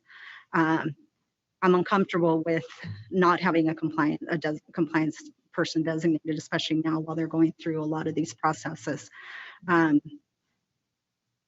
You know, I understand that the company has limited funds, and that's the reason that you know, they were not comfortable with adding a compliance position earlier, you know, before opening or before activating their license. But I don't see this as one where they've demonstrated the adequate experience, adequate financing, where it's really bringing a lot to the state. I'm not inclined to want to deny them, because I think that there's things, if they were asking for the manufacturing distributor's license, you know, to try to get this application or to try to get their app approved and through the process and start marketing that, I'm not uncomfortable with that. It's the having an unrestricted license and still relying on an SRO and having resources that are so limited that you can't adequately staff. So that's where I'm at on the Okay. motion. I don't know that I could support it. Commissioner Cohen, I see you have. Yeah, it is a difficult license application. You know, I'm still proffering the motion, as I stated, with one additional caveat. Further condition that the approvals granted herein shall be subject to a 2-year limitation to expire on the anniversary date in 2023 of the Gaming Commission meeting. I think that would be probably very good. And I think it might help you with some of your comments, Mr. Solis Rainey, because if it's a 2-year limited, they come back, they have a chance to perform and get going. I want to see them have an opportunity to go forward. They got 24 months with that added to it to show us what you're all about. And I'm sure we're going to be happy with that. I'm hoping. Yes, sir. And so I could support a motion like that if that was made. I don't know if Solis Rainey has. The limitation itself didn't get me over that. over my concerns. Again, I'm considering just what they're bringing, the lack of investment into the state, just the,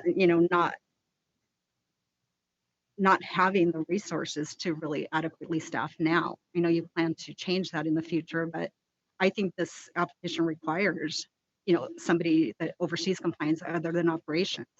I mean, having done compliance for so many years and dealt with a lot of very good operators, I have complete confidence that, Mr. Kowalski is a very good operator, has good experience, he's a good operator, but really asking him to, take on the whole compliance roles, like asking the fox to guard the hen house, not suggesting that he would, do anything inappropriate, but that's just not the mindset of any operator I've come across. So I'm still uncomfortable with that. I think I don't want to deny the opportunity for you to maybe, see if you can improve the application. But so I would be comfortable with referring it back to staff, but I'm not comfortable with it at this point. Okay. All right. Any further discussion on your motion? I don't have anything further. I can support the motion as made. I feel comfortable with that, especially with the 2-year limitation on it. And I think even the applicant and their counsel don't have difficulty with that. And so I think if there's no further discussion, I'm going to ask Madam Secretary to call for the vote.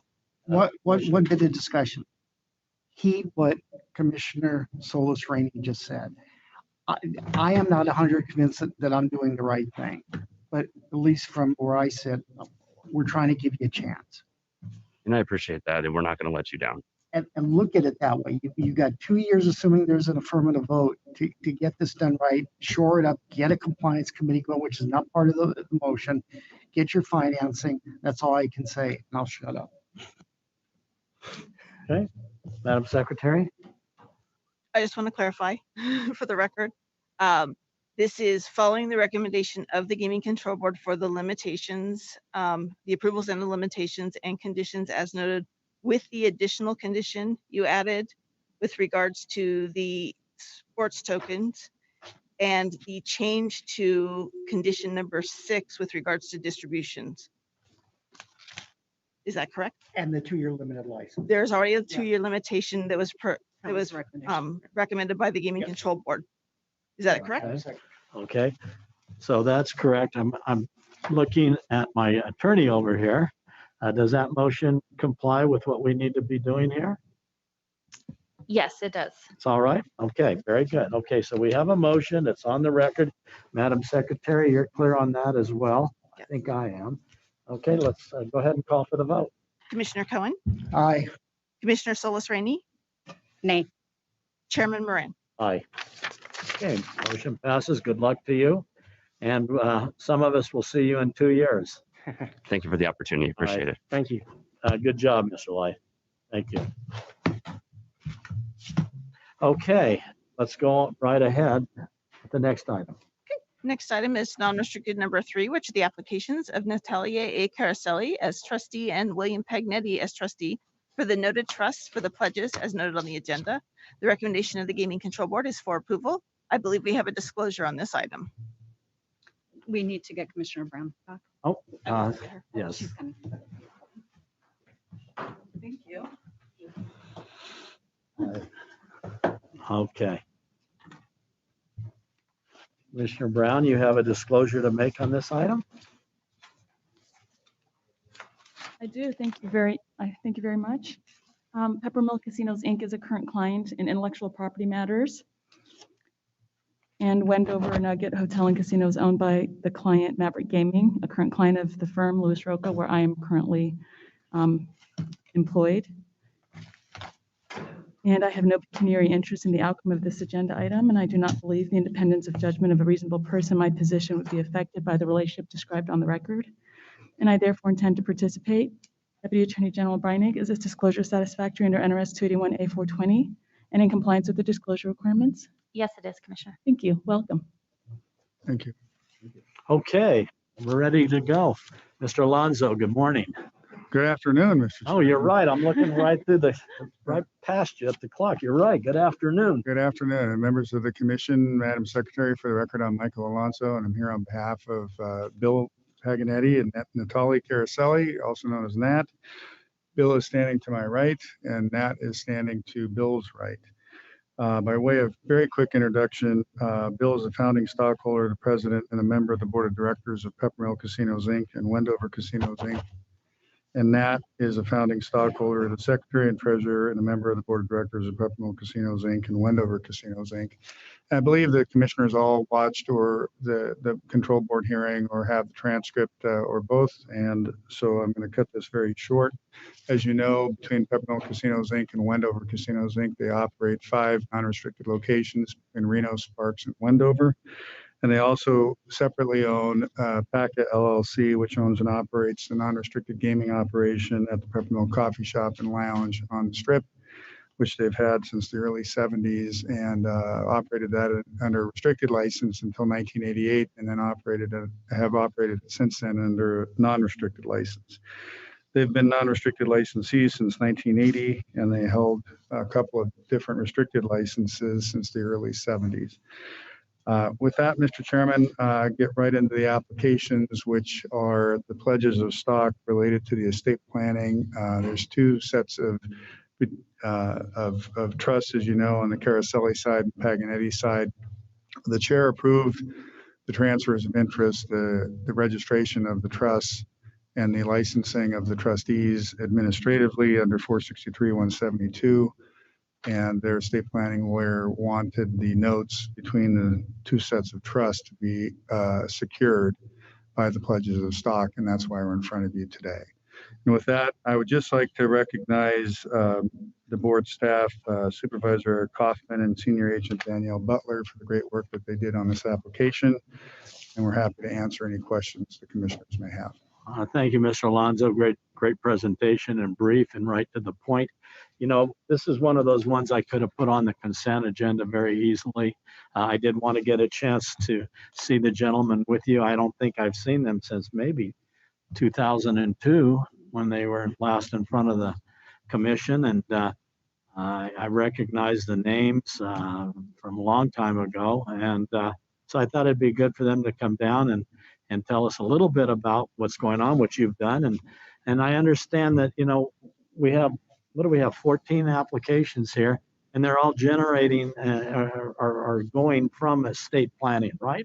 Right. That's all. That's what we're doing here is estate planning, and these applications will in fact allow that to go forward, right? That's correct, Mr. Chairman. Okay. Yeah, I didn't have anything else. I didn't know if either of your clients wanted to say anything on the record about it, or if not, I don't have any further questions for you. I just wanted to make sure that they had a chance to come down here. Hadn't been down here in a while.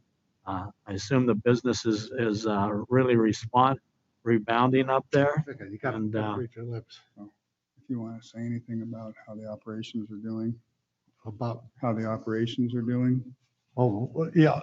Well, we're like a lot of casinos have reported the pent-up demand, and we're experiencing that same pent-up demand. We don't know how long this is going to go on. I don't think any of us in this room know how long, but operations have been extremely well. Right, you're seeing a We're rebound. probably mirroring much what everybody else is doing in the state. Good. And your bottom line is looking healthier, correct? Yes, and we just turned in our NGC ones a few weeks ago, and it's been a record year on the bottom line. Well, that's great to hear. And again, I know you're coming down from up north and for this meeting, and I didn't really have a lot of questions. I just wanted to get a chance to look at you, All right. and tell you you're always welcome here or up north. And I think you guys are doing a great job. I'm glad to hear that it's moving forward briskly, and that's a good thing. So I didn't know if my fellow commissioners have anything. Commissioner Brown, I'm looking to the left, and then I'm going to look to the right. I just wanted to say hello and thank you for coming. I'm very intrigued by the history and your lifelong friends and business partners. And I think, to start from a small coffee shop and blow up into something so wonderful like the casino business and the hotels and, a concert hall even that seats 1,000. It's inspirational, and it's so nice to see that not only do you rest on your laurels, you're also looking forward. I watched the presentation before the board, and I was very, very impressed that by way of example, you have the geothermal heating system, forward-looking, and you're leaving the planet a better place than how you found it. And so just inspired to meet you, and thank you for coming before us and taking the time. I have no issues. If you have something to say, sir, please. I'm sorry, did I interrupt it? No, please, and in front of the microphone so we can hear you for the record. I was just going to give you a little background reminder what I said at the control board. Our parents were friends before we were born. We've been to grammar school together, high school together, college together, and we've been partners forever. And we don't argue. Thank you so much. Very good. Commissioner Rosa?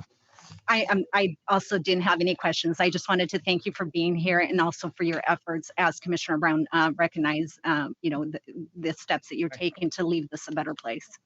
So thank you for being here with us. I'm prepared to make a motion unless somebody has We it. appreciate you coming down and making a long trip for a brief attendance in front of the meeting. And you brought the right guy with you. Mr. Alonso does a great job.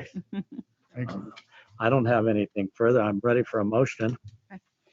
Thank you, Commissioner Mr. Solomon? Chairman. Yes, I would move for approval of non-restricted item number 3 as read into the record by Madam Secretary and recommended by the Gaming Control Board. All right, very good. We have a motion. Madam Secretary, would you call for the vote? Commissioner Cohen, Aye. Commissioner Solis Rainey, Aye. Commissioner Brown, Aye. Chairman Moran. Aye. Motion passes, and good luck, and nice to see you again. Thank you very much. Thank you Good very much. Good luck. Thank you, Mr. Thank you, President. Mr. Alonso. Okay, let's go to the next item. Next item is non-restricted number 4, which are the applications of Full House Resorts, Inc. for an amendment to their order of registration and the pledges as noted on the agenda. The recommendation of the Gaming Control Board is for approval. Very good. Mr. McGinnis? Yep. Hey, good afternoon, Mr. Chairman, Commissioners, Madam Secretary, Sean McGinnis with Butler Snow. On behalf of Full House Resorts, I would like to thank you for the waiver of Louis Fanger's appearance, the CFO, who is here at the board. This is a pretty straightforward pledge of stock issue. It goes back to a notes offering that closed on February 12th of this year and followed by a credit agreement that closed on March 31st. And of course, those pledges are not effective unless and until your body approves them. And that's why we're here. Or why Okay, very good. The only questions I had was how is the money going to be spent? Well, my understanding is that's pretty much the same as what Mr. Fanger described at the board. Can you, Sean, can you speak into that a little? Yeah, some of the money has not been drawn down on yet. So what they have is, as part of what they're doing with this, is they're doing a financing for a construction project for their property in Cripple Creek, Colorado. Okay. So they're doing a large construction project to sort of reset the game in Cripple Creek to be more of a transformational property there. It's a mining town outside of Colorado Springs. And this would be making it more of a destination resort hotel facility that would be for that community. They don't have anything. So it's going to be used for that. And, you have, your clients have a new project, obviously, that's going on at the same time. Correct. Okay. Yeah. Well, tell me a little bit about that project, just in brief, its location and what it's about. You mean the one in Colorado? Yes. Yeah, well, what it is they purchased what was Bronco Billy's in Colorado. And Bronco Billy's was 3 retail casino locations, kind of operated as one facility. What they've done is they've taken one of those licenses and they're basically making that a themed resort hotel project where they would have, a spa, significant hotel rooms that would be of a quality that you normally would see in a Jackson Hole type situation, for example. And they don't have rooms like that up in Cripple Creek. Okay, very good. I was curious about that. Well, I don't have any further questions. I don't know if my fellow commissioners have any. I don't see any. Okay, I guess we're ready for a motion. Commissioner Cohen? Yes, Mr. Chairman, I would move for approval of non-restricted agenda item number 4 is read into the record by Madam Secretary and is recommended by the Gaming Control Board. Very good. Thank you, Commissioner Cohen. All right. Any discussion on the motion? Not seeing any. Madam Secretary? Commissioner Cohen, Aye. Commissioner Solis Rainey, Aye. Commissioner Brown, Aye. Chairman Moran. Aye. All right. Thank you. Thank you, Thanks Mr. very much. McGinnis, Have a for good coming day. down. Appreciate it. All right. Next item. Next is non-restricted number 5, which is the application of Synergy Blue LLC, a limited liability company of the Augustine Band of Hula Indians for a transfer of interest. The recommendation of the Gaming Control Board is for approval, and I believe we have a disclosure on this item. All right, very good. Good afternoon. Good How are you? afternoon, Mr. Chairman, Commissioners, Madam Secretary. I'm Pamela Matthews. I'm Vice President of Compliance at Synergy Blue Limited Liability Company of the Augustine Band of Kuya Indians. In Carson City, we have Ken Creighton. He's outside counsel for the LLC. And then with me here to entertain your questions are Amanda Vance, who is tribal chairperson of the Augustine Band of Kuya Indians. Currently, they own 80% of the LLC, and George Washington, who is 20% member and seeking approval to transfer his interest to the tribe, leaving the tribe 100% owner. And with that, we'll turn it over to you for questions. All right, very good. And I naturally watched with interest your presentation in front of the board, and I saw that. And so when the smoke clears on this, and Mr. Washington is not going to have any interest, and the Augustine Band is going to have all of it, right? So your 80% is going to look like 100% when this is all done. I had a question. I was on the commission way back when you guys appeared in front of us before, and I wanted to verify that if my memory served me, you came in front of us and we were talking about some of the games that you were contemplating. And I think I brought up during that time that I was anxiously looking forward to some of the games, but with the caveat, I didn't want any see any that had a lot of bloodshed in them and a lot of shooting of things. And I remember we had a discussion, didn't we, about that? We did indeed. Absolutely Yes, we did. Yeah, I'm glad you remember that because that is important to me. I think younger people sometimes forget that they're playing a game, and I think that game has a lot of input on it. But you don't have any games presently in Nevada, do you? No, we do not. Okay, do you have any projected date when that might happen, or? I know that our operations person is talking to a couple of operators, but no, I have no idea as to when that's going to happen at this point. Okay, and how many members are there in this band? There was like 7 or 8? There's 16. 16? Yes. Okay, very good. I think the number went up maybe a little since last time. Yeah, I had triplets. Okay. That's got to make management interesting, I'm sure, when new people show up, and that's good. Well, I'm glad you guys are getting bigger. I was a little concerned when you first came. There wasn't too many people in that band. I was curious about There's that. only 7 adults, and now there's 9 children. All right, well, good. The growth can be good. I didn't have any other questions. I just wanted you to appear and ask you those few little questions. I was curious. I'm going to miss Mr. Washington, I guess, and Well, maybe I'll be upfront soon. all right, very, very good. Are you going to have any other kind of a relationship with the tribe after this transaction? No, this will be it with the tribe. Okay, very good.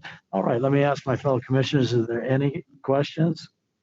Commissioner Brown? I have a few things to say. Okay, yes. First and foremost, earlier today, Deputy Attorney General Breinig won the award for coolest mask, but I have to concede it goes to you now because I think you have the coolest mask here. But I do have some questions, just briefly, and thank you, of course, for coming today. So, Mrs. Vance, I know that you're now the tribal chairperson. You've taken over the duties as CEO and managing member. What were your former duties before stepping into this new role? I was just working closely with George. He would present all of the ideas, and then we would go through those and okay those together. And the headquarters before moving to Las Vegas, was that in California? Yes, Palm Desert. Okay. And I recall hearing something about in 2008 the tribe developing the solar energy project. Is that accurate? Can you tell us a little more about that? Commissioner Brown, I'm sorry, can I interrupt real quick? Would you mind stepping into the microphone? It's really hard to hear Oh, you, and I sorry. think our court reporter's having problems. Okay. Yes, we have a 3 megawatt solar field, and right next to that is our organic farm. And that assists with about 2/3 of the tribe's power. Is that accurate? Yes. Okay. And has the developmental stage concluded or is it still in development? The solar farm? Yes. That's been done. Okay, fully developed? Yes. Okay. And then I also remember hearing something about and I don't know if I'm pronouncing this correctly, the Temalpog Farm Project with 33 acres of an organic The farm. Malpok Farm. Thank It's you. the organic farm that will be opening in November 3rd. There's row crops and date ponds. Okay, and can you just tell me a little bit more about the project itself, and is it supposed to be self-sustaining or is it supposed to be something for the public in terms of commerce? Just interested. It's supposed to be self-sustaining. We are also providing organic food to the casino to make meals in the cafe, but it also provides less expensive organic food for the residents around Coachella Valley. Okay, and that's a healthier option too. Yes. And the Augustine Casino opened near Palm Springs in 2002, that's correct? It's in Coachella, so Okay. about 40 minutes from Palm Springs. Thank you, close by. And I understand that that serves as a source of about 90% of the tribe's total annual revenue, but I was interested, what's the remaining 10% revenue? We do federal governmental funding for the EPA. We have road assistance through federal funding. We also have AEC, which is our energy corporation. That's what operates the solar farms. And that creates power for the casino. So the casino then in turn pays the tribe instead of paying the energy corporation or the energy IAD, which is the energy corporation around the Coachella Valley. Thank you. And then it's my understanding, and tell me if I'm wrong, that there are 2 new products out in Oklahoma last month. Have there been any other products out that were launched? I heard something about Germany and the UK. I think Germany was Yes, halted. Germany, we've got, was it 4 games. So those are on trial. And then we just sent 4 games to Augustine Casino. Okay. Well, I have no further questions. Thank you so much for the presentation today. All right, thank you, Commissioner Brown. Commissioner Solis Rainey? I don't have any questions. Thank you for being here. And I just wanted to congratulate you on some of these great projects that you have going on. I think it's great to see such a small tribe doing such great big things. Thank you. Would you make a motion? I am happy to make a motion if nobody has anything else. I would move for approval of non-restricted item number 5 as read into the record and recommended by the Game Control. All right, any discussion on the motion? No, thank you. All right, Madam Secretary? Commissioner Cohen, Aye. Commissioner Solis Rainey, Aye. Commissioner Brown, Aye. Chairman Moran. Aye. Congratulations and good luck now that you're 100% owners. All right, Thank you. take Have a care. good day. Good luck. Okay, next item. And that brings us to our restricted items held up for discussion. The first item is restricted number 1, which are the applications of From the Ashes LLC, doing business as Sliding Clyde's Tavern, Sadie Catherine Swaim, and William Allen Scott for a finding of suitability as a landlord. The recommendation of the Gaming Control Board is for denial with prejudice. I believe we have a disclosure on this item. Okay. Yes, thank you. I do have a disclosure to make. Slide Klein's Tavern is adverse as a debtor in a collections matter handled by Louis Roca, the law firm where I'm a partner, but I'm not involved in that matter personally. I have no pecuniary interest in the outcome of this agenda item, and I do not believe the independence of judgment of a reasonable person in my position would be affected by the relationship described on the record, and I therefore intend to participate. Deputy Attorney General Breinig, is the disclosure satisfactory under NRS 281A420 and in compliance with the disclosure requirements? Yes, it is, Commissioner. Thank you. Okay, do we have a? Mr. Chairman, Attorney Mr. General? Fuller and Mr. McKella are participating via Zoom today. Good afternoon, Mr. McCall. I see you on the screen. I thought maybe you're in the building here. How are you? I'm doing well, Mr. Chair. How about yourself? Very good, thank you. Why don't you give us a little overview of this, similar to the one you did at the board, and then we'll move on into it. Thank you. All right. Good afternoon, Chair Moran, members of the Commission, Madam Secretary, members of the board. For the record, I am John McKella with the Attorney General's Office. Before you today, on a recommendation of denial from the board, are applications for finding of suitability as landlord for From the Ashes LLC, doing business as Slide Clyde's Tavern, William Allen Scott, and Catherine Swain. I've been asked to give a synopsis of the events which led to this point. The board served an order to show cause on Slide and Clyde's on July 31st, 2020, concerning apparent violations of governor directives and board health and safety policies, including that Slide and Clyde's did not close its bar top, was not enforcing social distancing, and employees and patrons were not wearing face coverings. The board supplemented this OSC upon discovery of the apparent violation that Slide and Clyde's was serving food without appropriate approvals, apparently in order to get around closure directives. Slide and Clyde submitted a response, and the board deemed the response as adequate on September 29th, 2020, cautioning Slide and Clyde's to make sure it was aware of laws impacting its businesses and to not attempt to creatively skirt the law. On January 21st, 2021, an anonymous caller reported Slide and Clyde's was allowing billiards after 7 p.m. in order to avoid detection by the board. Upon investigation on January 23rd, 2021, a board agent observed patrons and the bartender without face coverings, patrons playing billiards, and a patron singing karaoke in apparent violation of COVID laws in place at that time. On February 17th, 2021, the board personally served a letter on Slide and Clyde's requesting Slide and Clyde's to file an application for a finding of suitability as a landlord by March 24th, 2021, or be considered for a formal call forward by the board and commission. Slide and Clyde's did not voluntarily file applications.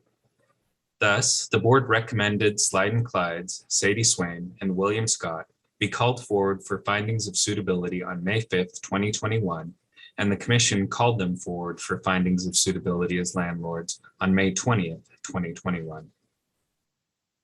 The demands to file applications were personally served on May 21st, 2021, and were served by certified mail as well. The demands specifically included the required open meeting law notices for today. Pursuant to 463.162, the applications were due on June 21st, 2021. To date, these applications have not been filed. It is my understanding that the applications were not filed because Ms. Swain and Mr. Scott did not want to undergo an investigation. However, I do not have firsthand knowledge of this and would defer to a representative from Dynasty Games if you wish to discuss this further. It is also my understanding that From the Ashes LLC is no longer the business operator at Slide and Clyde's. However, I would again defer to Dynasty Games on this point as I do not have firsthand knowledge of this. This item is before you today with a recommendation of denial from the board. Thank you. All right, thank you, Mr. McCall. I don't have any questions. This case seems like it can only go one way. But I'm going to ask my fellow commissioners if they had any questions for Mr. McCullough. Not for Mr. no McCullough, just questions? Mr. Fuller. Okay. All right. Thank you, Mr. McCullough, for your presentation. Then I'll bring it back to the board, to the commission, and see if there's any comments. I just Commissioner Brown? wanted to have affirmative representations from Mr. Fuller on the record to just a couple of Okay. questions. Very good. I see Mr. Fuller. Mr. Fuller, good afternoon. How are you? Turn your sound on. Turn your sound on. Mr. Fuller, you're on mute. Could you please unmute? I just did, I think. Thank All you. right. Thank you. Mr. Fuller, I saw you at the board. I understand that none of the parties that had been in that are subject of this hearing today, they are no way, shape, or form involved in that location, correct? That is correct. Everything is 100% taken care of. Okay. Did you end up acquiring their assets that they had there? I did. And purchase their leases? So I you did. purchased their leases, correct? Okay. Well, I was able to go to the landlord and do a new lease. Okay, and Dynasty Gaming is involved there? Yes, Is Dynasty that- Games operates the games there. Okay, tell me just briefly the involvement of Dynasty as a slot route operator with yourself, and the agreements are done. And tell me a little bit about that relationship that you have there. Well, like I said, we got the assets from Slide and Clyde's just to get them out of there. That was difficult to deal with. I went to the landlord and got a master lease on it. I got an operator that is operating the Wayside in Lemon Valley, Jason Schroeder. He went in, I did a sublease with him on it. He's the operator of the business and I hold the master lease. Okay, very good. Well, I didn't have any other questions for you. I can look, see if my commission has, Commissioner Brown. Thank you, Mr. Fuller. Thank you for coming today. I just wanted one affirmative representation from you on the record today that Mrs. Sadie Swaim and William Scott will not receive any disposition or distribution of gaming funds going forward. Is that correct? None whatsoever. Thank you, sir, for making that affirmative representation and for being with us today. I appreciate your time. All right, Commissioner Cohen. I'm prepared to make a motion. All right, Commissioner Solis Rain, do you have any questions? None? Okay. Thank you. All right, Commissioner Cohen, go ahead. Thank you, Mr. Chair.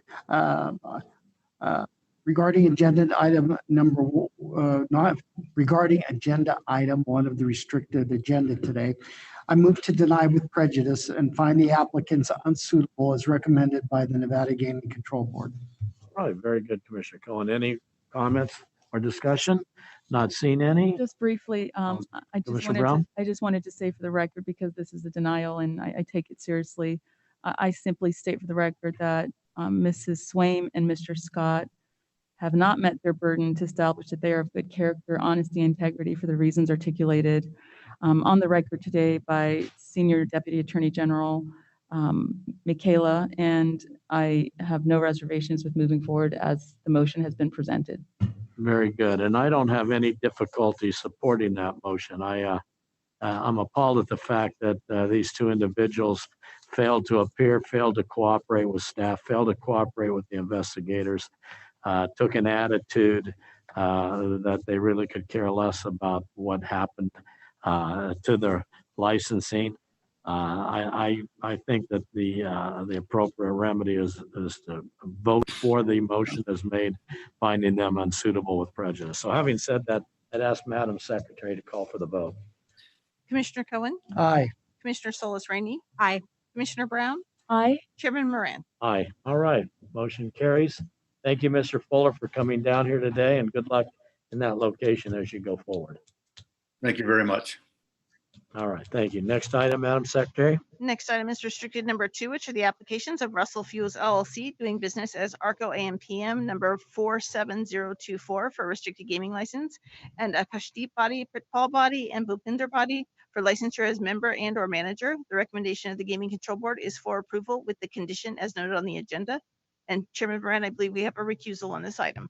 Thank you, Madam Secretary. Yes, on the record, I recused on this matter some time ago when one of my sons was the representative on it, and I intend to recuse again, but I will continue to chair the meeting this time. So for those reasons previously stated and today on the record, I'm going to recuse and not participate in a vote or discussion, but I will conduct the meeting. All right. Very good. Good morning. Good afternoon. I keep saying that. I'm trying to stay in the morning and I don't know, I'm blocked there.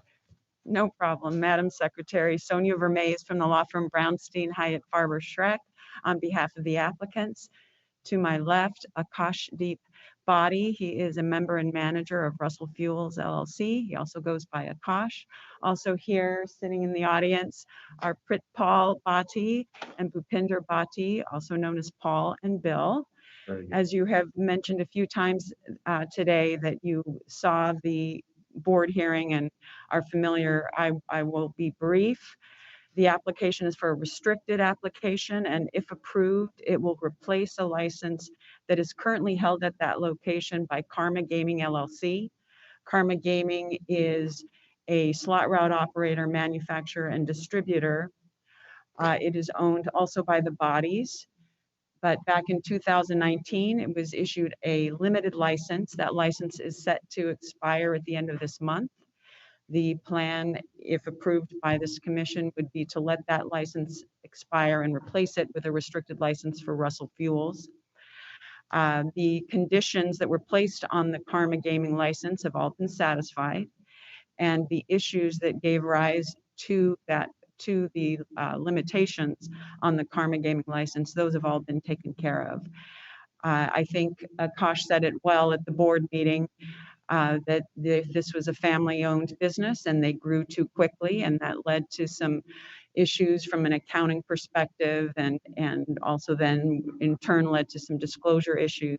But those have all been rectified. This has been quite a learning experience for them, but I think they have developed the sophistication that's needed going forward. They have some better procedures in place, and they have implemented those better accounting procedures across the board. So with that, I will open it up to questions. Very good. Thank you. Let's turn it to the commission. The commissioners have, yes, Commissioner Solis Rainey. Hi, thank you. Good morning or good afternoon, Mr. Bodies or Mr.'s Body. Thank you for being here today. I wanted to just follow up a couple on some of the items that were imposed, or I guess accepted, conditions that were accepted by Karma. I realized that they're letting their license lapse, and this restricted license would replace it. But there were some things that were agreed on, and I just kind of want to follow up on the status. First of all, in the course of the 2019 licensing, Karma agreed to establish an administrative and accounting procedures to ensure that their business accounts are properly handled, and just to, I think, have better accounting controls, which I think Ms. Remay's referenced. Are you intending to keep those controls in place now that you're going to switch to a restricted license for Russell Fuels? Yes, they have been existing. We actually implemented them, together when we implemented Karma's.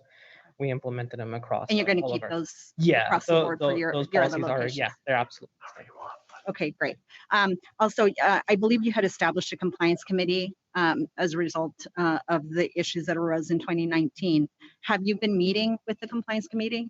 After our first one, we were advised to dissolve it because it was being resolved through the accounting checks.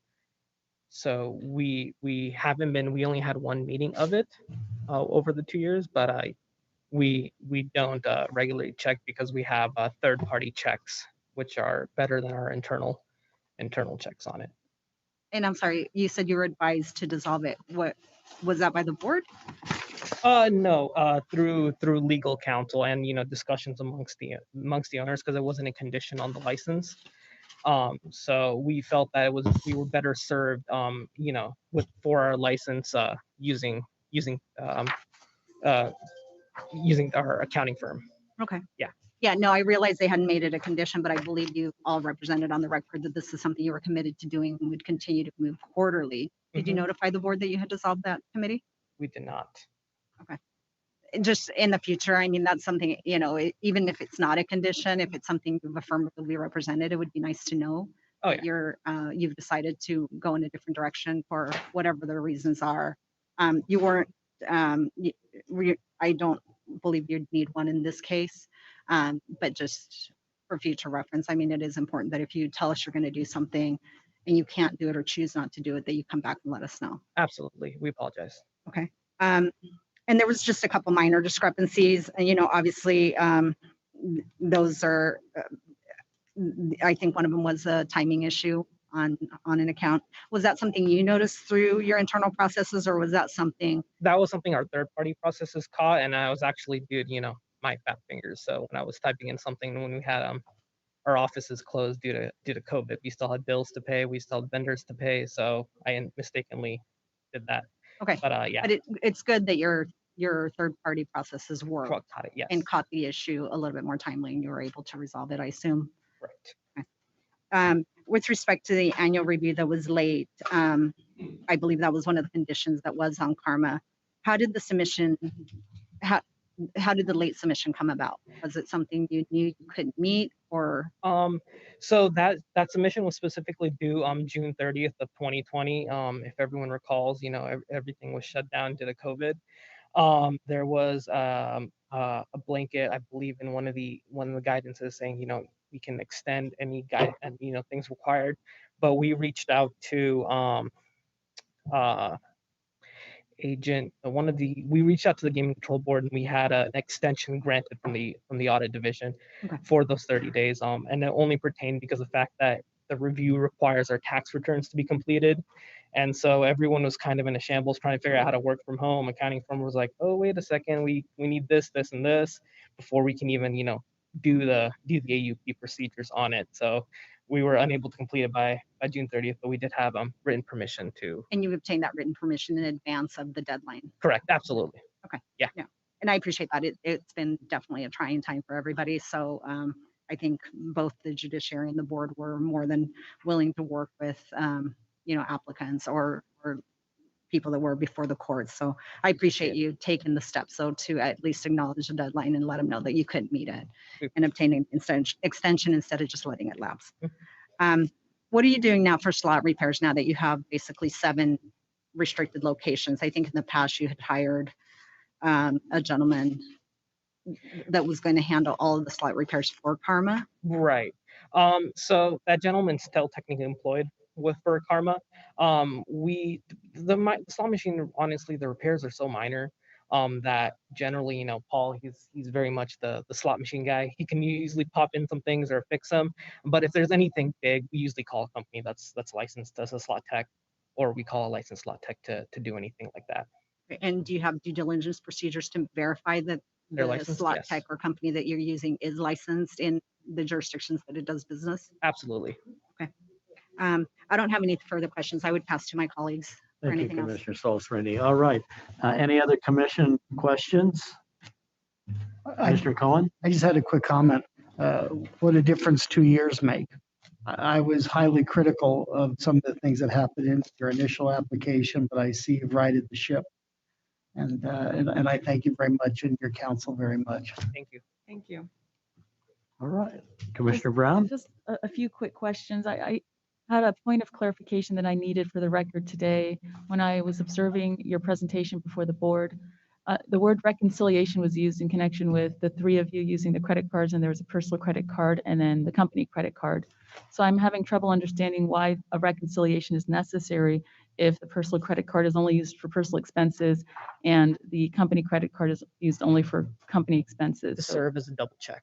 So to serve as a double check, just to verify everything is clean. So could you just talk about how that double check is implemented? Is there a meeting? Is there a specific person designated? Is it the 3 of you, or is it somebody else who actually does that So reconciliation? it's not all 3 of us, since we're the credit card holders only. It's actually our office staff. So we have 2 of our office staff who actually do that, and then we sign it. And then since you've implemented this, procedure, has anybody brought to your attention that a reconciliation has to be adjusted? Any issues? Absolutely not. Excellent. That's wonderful. And also, I note that you're also involved, your family's also involved in small lodging hotels. Could you, and I think you're trying to expand on that. And in terms of your 7 locations that you have here versus the small lodging hotels, tell us a little bit about that and how much time you're devoting to each of these enterprises, because they're pretty different. One of the benefits of hotels, it's a lot less headache than C-stores. So that's one of the reasons we like to expand. But we've been in the lodging industry since 2007, so it's been quite a ride if you guys remember the original recession. So but yeah, so we have been in that, and we've gotten a lot of experience within that industry. It's on our end, it's a lot easier to manage because we have management. And at the end of the day, I'm not getting a call from my graveyard employee at 2 a.m. saying, what do I do? Because my, this is not here, or, someone didn't show up. So it's a lot easier to manage. Our time is still focused on our C stores. So that's what we still spend our majority of time on.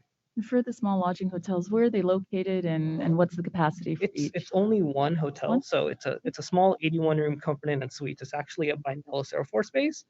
It's over there. We primarily service folks going to the Motor Speedway, or airmen who are doing training. So that's the kind of clientele we offer. It's only 81 rooms. Okay, and you're endeavoring to expand that side of the business for the. Yes. Okay. Mm-hmm. Thank you. I really appreciate your time very much today. All right, very good. Then any further follow-up? Do we have a motion maker? Commissioner Solis-Rini? Thank you, Mr. Chairman. Yes, I would move for approval of restricted item number 2 as read into the record by Madam Secretary and recommended by the Gaming Control Board with the condition as noted regarding the surveillance. Very good. Thank you, Commissioner Solis-Rini. Not seeing any discussion on the item, I'd ask Madam Secretary to call for the vote. Commissioner Cohen, Aye. Commissioner Solus Rainey, Aye. Commissioner Brown. Aye. Okay, very good. Thank Thank you. Unanimous and good luck to you. Thank you. Okay, next item. Next item is restricted items 3 through 10, which are the applications of 32826 Inc. doing business as 7-Eleven store 32826, 25123 Inc. doing business as 7-Eleven store 25123, 26873 Inc. doing business as 7-Eleven store 26873, 20826 Inc. doing business as 7-Eleven store 20826, 26994 Inc. doing business as 7-Eleven store 26994, 38584 Inc. doing business as 7-Eleven store 38584, 38301 Inc. doing business as 7-Eleven store 38301, and 38496 Inc. doing business as 7-Eleven store 38496, all for restricted gaming licenses and the applications of Harvinder Gill and Harinder Gill for licensure as an officer, director, and shareholder. The recommendation of the Gaming Control Board is for approval of all items with the conditions as noted on the agenda. All right, thank you, Madam Secretary. Good afternoon, Mr. Donato. We're seeing a lot of you lately. Yes, that's right. Good afternoon, Mr. Chairman. That's good. Always happy to see you, and your clients are here. And I'd like you just to give us a little brief overview on what we're doing here, and any kind of nuances you want to bring to our attention. I've read all the reports and looked at everything, but I did want to have your clients come down with you, and we're taking all these in one fell swoop. Okay? Sure. So, all right. Good evening, Mr. Chairman, members of the commission. Jeff Donato here on behalf of the applicants, and with me today is Mr. and Mrs. Gill. Before you today, we have a total of 8 applications. The first 5 locations are currently operating and do currently have gaming. They're operating under Gill Enterprises, Inc., all 5 locations. And we formed, and that entity is owned 100% by Mr. Gill. We have formed 5 new entities, separate entities, that are owned jointly by Mr. and Mrs. Gill. And if approved today, those entities will hold the restricted licenses at their respective stores. The other 3 stores are new stores, and those stores are currently operating without gaming, and those entities have been formed separate entities. Those 3 entities are owned 100% by Mr. and Mrs. Gill as well. And if approved today, then they would add gaming to those locations. And with that, we're here to answer any questions you may have. Very good. Is there other stores on the horizon that we're going to see?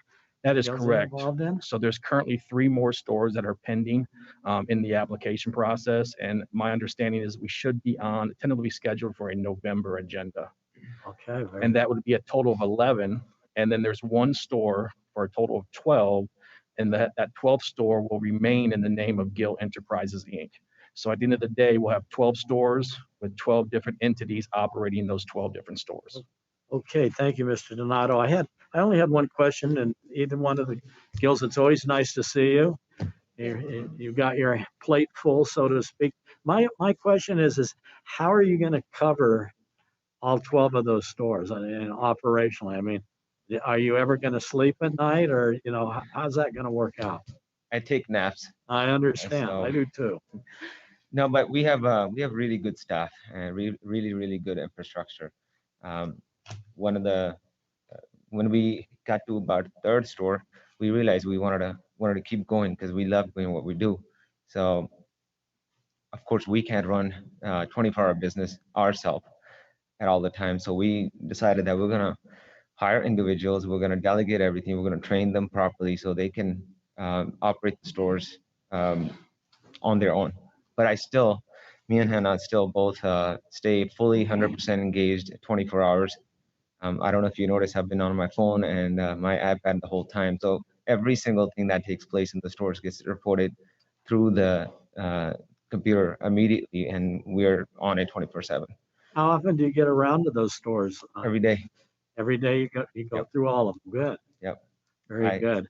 And when you look at the machines that are in those stores, are they getting a lot of play?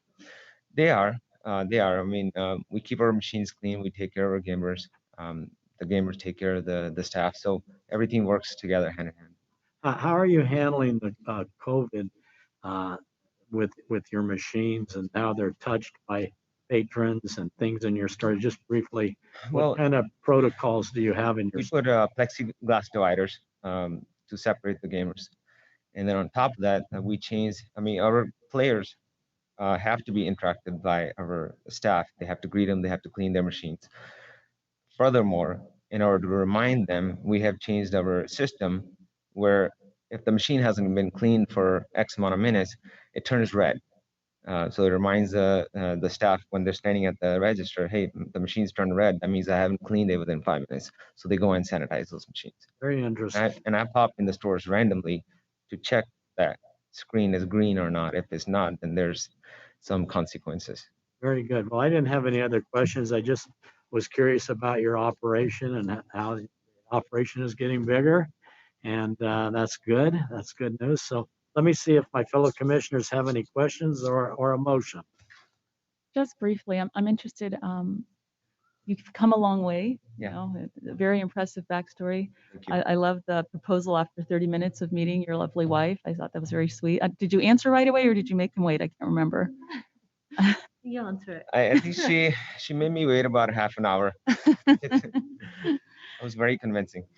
So can you tell me how you got interested in the business you're in right now and what motivates you to keep going and expanding your empire? You know, I was when I was 15, my dad was working 3 jobs to provide for us. So I wanted to help. And he was managing a 7-Eleven.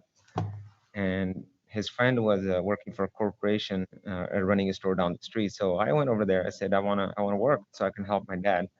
And he looks at me, he said, kid, you're 15. What are you gonna do? I said, well, I can clean the store, I can stock. That's how I got started. So I ran the store while I was in high school. And when I went to college, my dad wanted me to be a doctor or an engineer, just like all the other parents. But I was very interested in the business. Retail, it's more exciting. So I became a manager and then kept running the store. And then when I graduated, I left the company for about 6 months and I worked for Hertz rental car. And it was boring to me. So I came back to 7-Eleven and my dad supported me to get my first store. And after that, we just kept growing. And now you're becoming more involved in the business aspect? Yes, I'm actually learning right now. So just in case if I have to step in, but there's a lot to learn. This guy is very involved.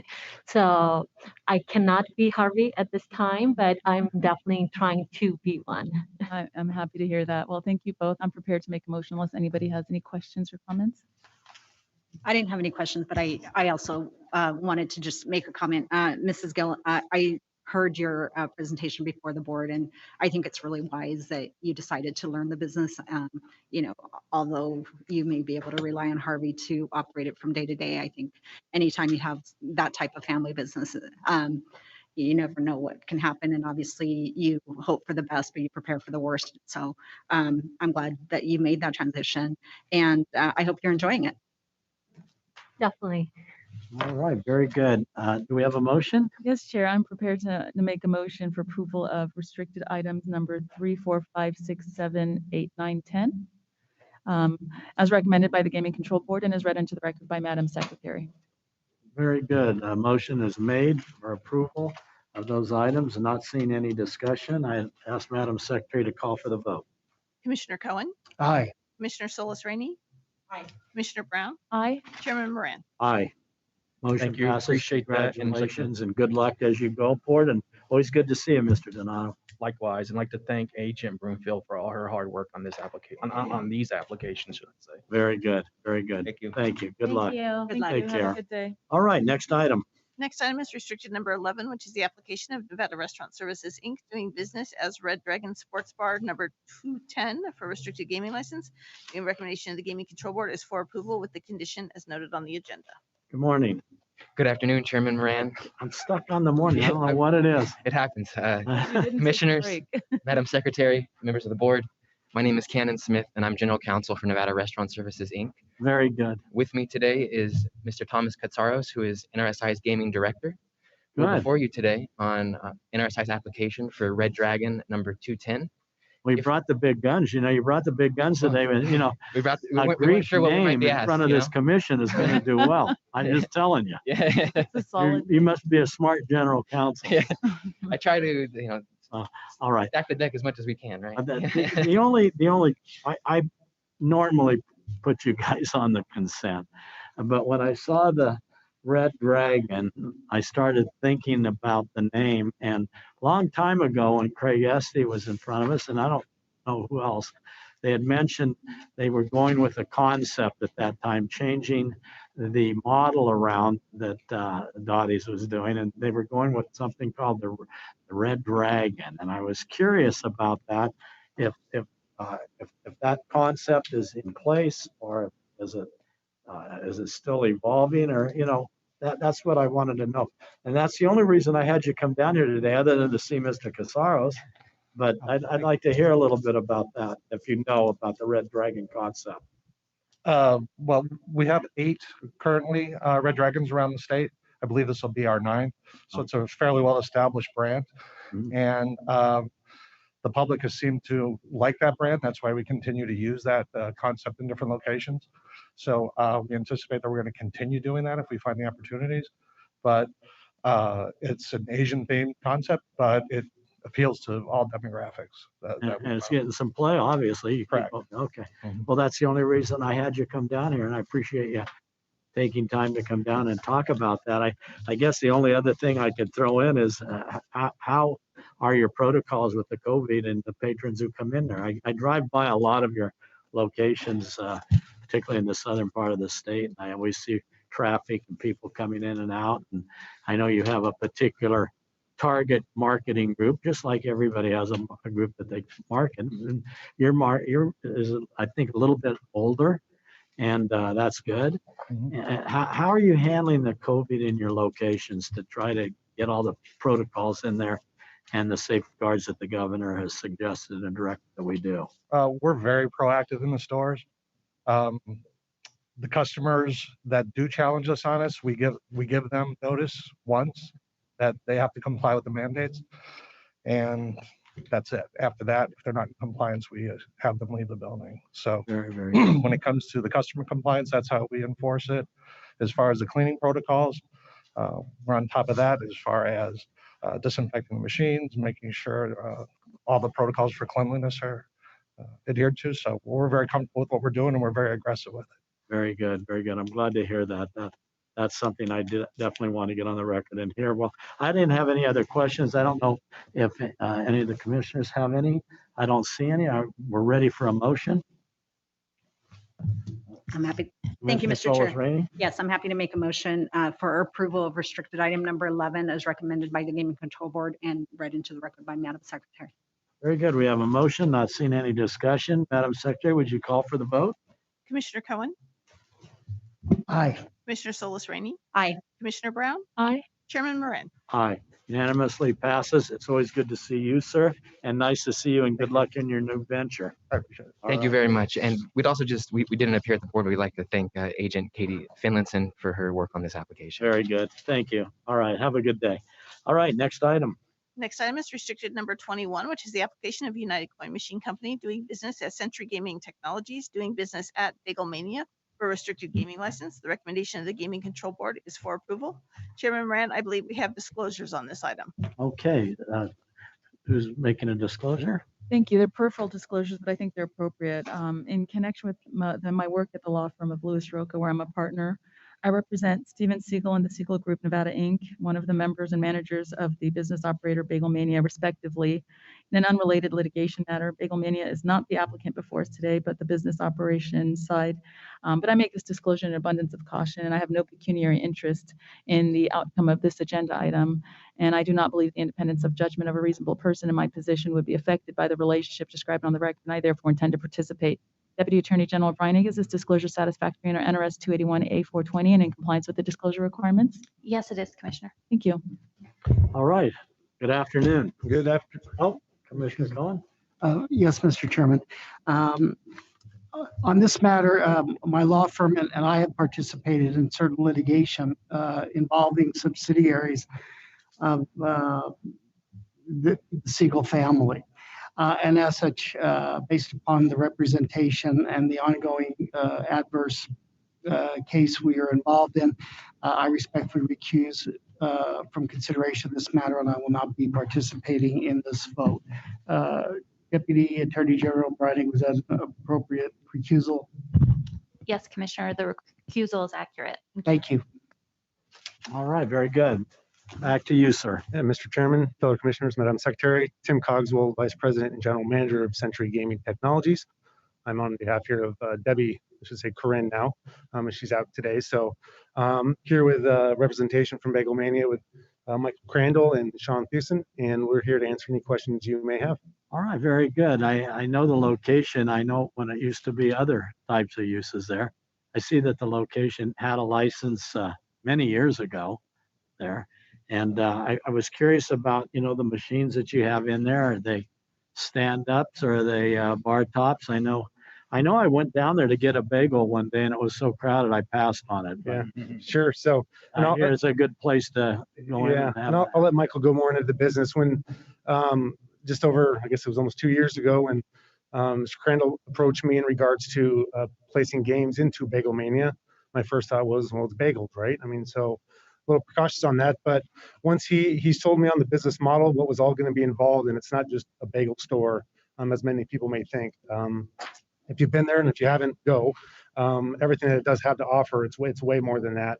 And when we first started to discuss about gaming there, it was 1 or 2 or maybe 3 slot machines near the front door just as an entertainment value. As we discuss more on what the opportunities can be with the location itself, with the brand new convention center next door, and gaming, particularly right there on Convention Center Drive, non-existent, they changed their model and added in the whole bar aspect to the store. So there actually is a bar that serves full liquor and all that. That then was able to coerce me and Century Gaming Technologies to partner with Michael and Bagel Mania to add in. So we're going to be installing 5 bar top slot machines at the bar there inside the store. very good. Didn't hurt that the convention center expanded down towards you either. I'm sure. Yeah, and it's sharing the parking lot. It's right next door, so that definitely helps. Well, I hadn't had you in front of me before, and I wanted to get a feel for you guys and see who's doing what and hear a little bit about the location. And I've done that now. I don't know if any of my fellow commissioners have any questions they want to ask. I do have another disclosure to make. Okay, go ahead. I took my mom and sisters and my niece to Bagel Mania last, I think, Saturday, and it is beautiful, and I'm very excited. It's a little bit far from Summerlin, but we thought we'd try something new, and I commend Bagel Mania on a beautiful location, and the convention center is absolutely stunning. That's completely, refurbished, rebuilt, and just excellent addition to Las Vegas. So that's the other disclosure I had to make, and I paid for it, but it was delicious. It's good, and thank you. Thank you so much, and we're just really excited to have. It was a long time in the making to get the new location opened, and it's been great feedback from the entire Vegas community, and we're excited to add some games in there and get a lot of convention center business and into the eating bagels and playing slots. So, well, that's good, and thank you for adding that. I don't know if there's any other questions, or do we have a motion maker? Anybody wants to make a motion there? Commissioner Solis Rainey, thank you. Thank you, Mr. Chairman. I move for approval of restricted item number 21 as read into the record by Madam Secretary and recommended by the Gaming Control. Very good, and not seeing any discussions on the motion, Madam Secretary can call for the vote. Commissioner Solis Rainey, aye. Commissioner Brown, aye. Chairman Moran. Aye.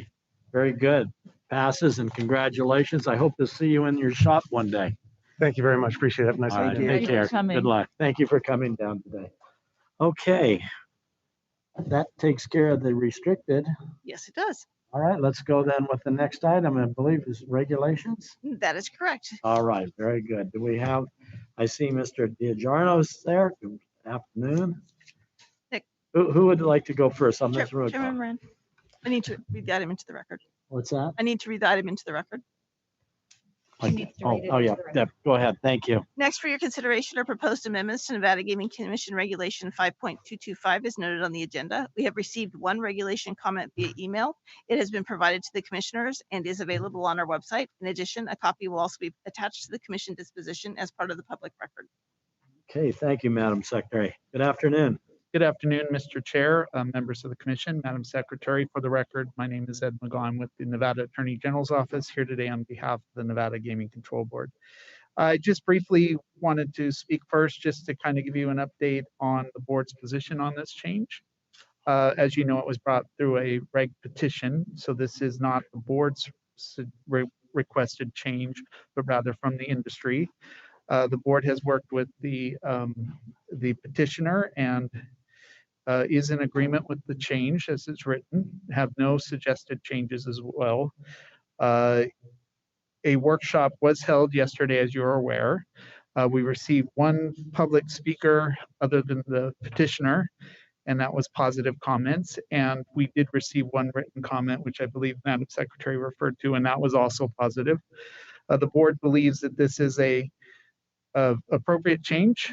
It carves out an exception to the rule that probably wasn't intended to be captured by the definition of wagering account. And the board is also comforted by the fact that the proposed item or equipment that is being discussed with the petitioner would actually still fall under board scrutiny because it's associated equipment. It would still be evaluated and vetted by the board. And if the board deemed necessary, it could condition the approval as would be necessary. I have Jim Barbie here with the board as well, if you have any technical questions, and Member Casores has worked on this petition too, and he'd be happy to answer any questions. All right, very good. Thank you. Let me, Commissioner Cohen. Yes, sir. Chief Barbie.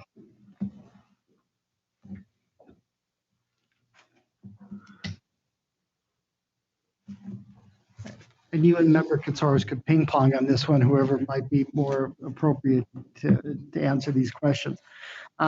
First of all, I'm on board with, the regulation as it's intended.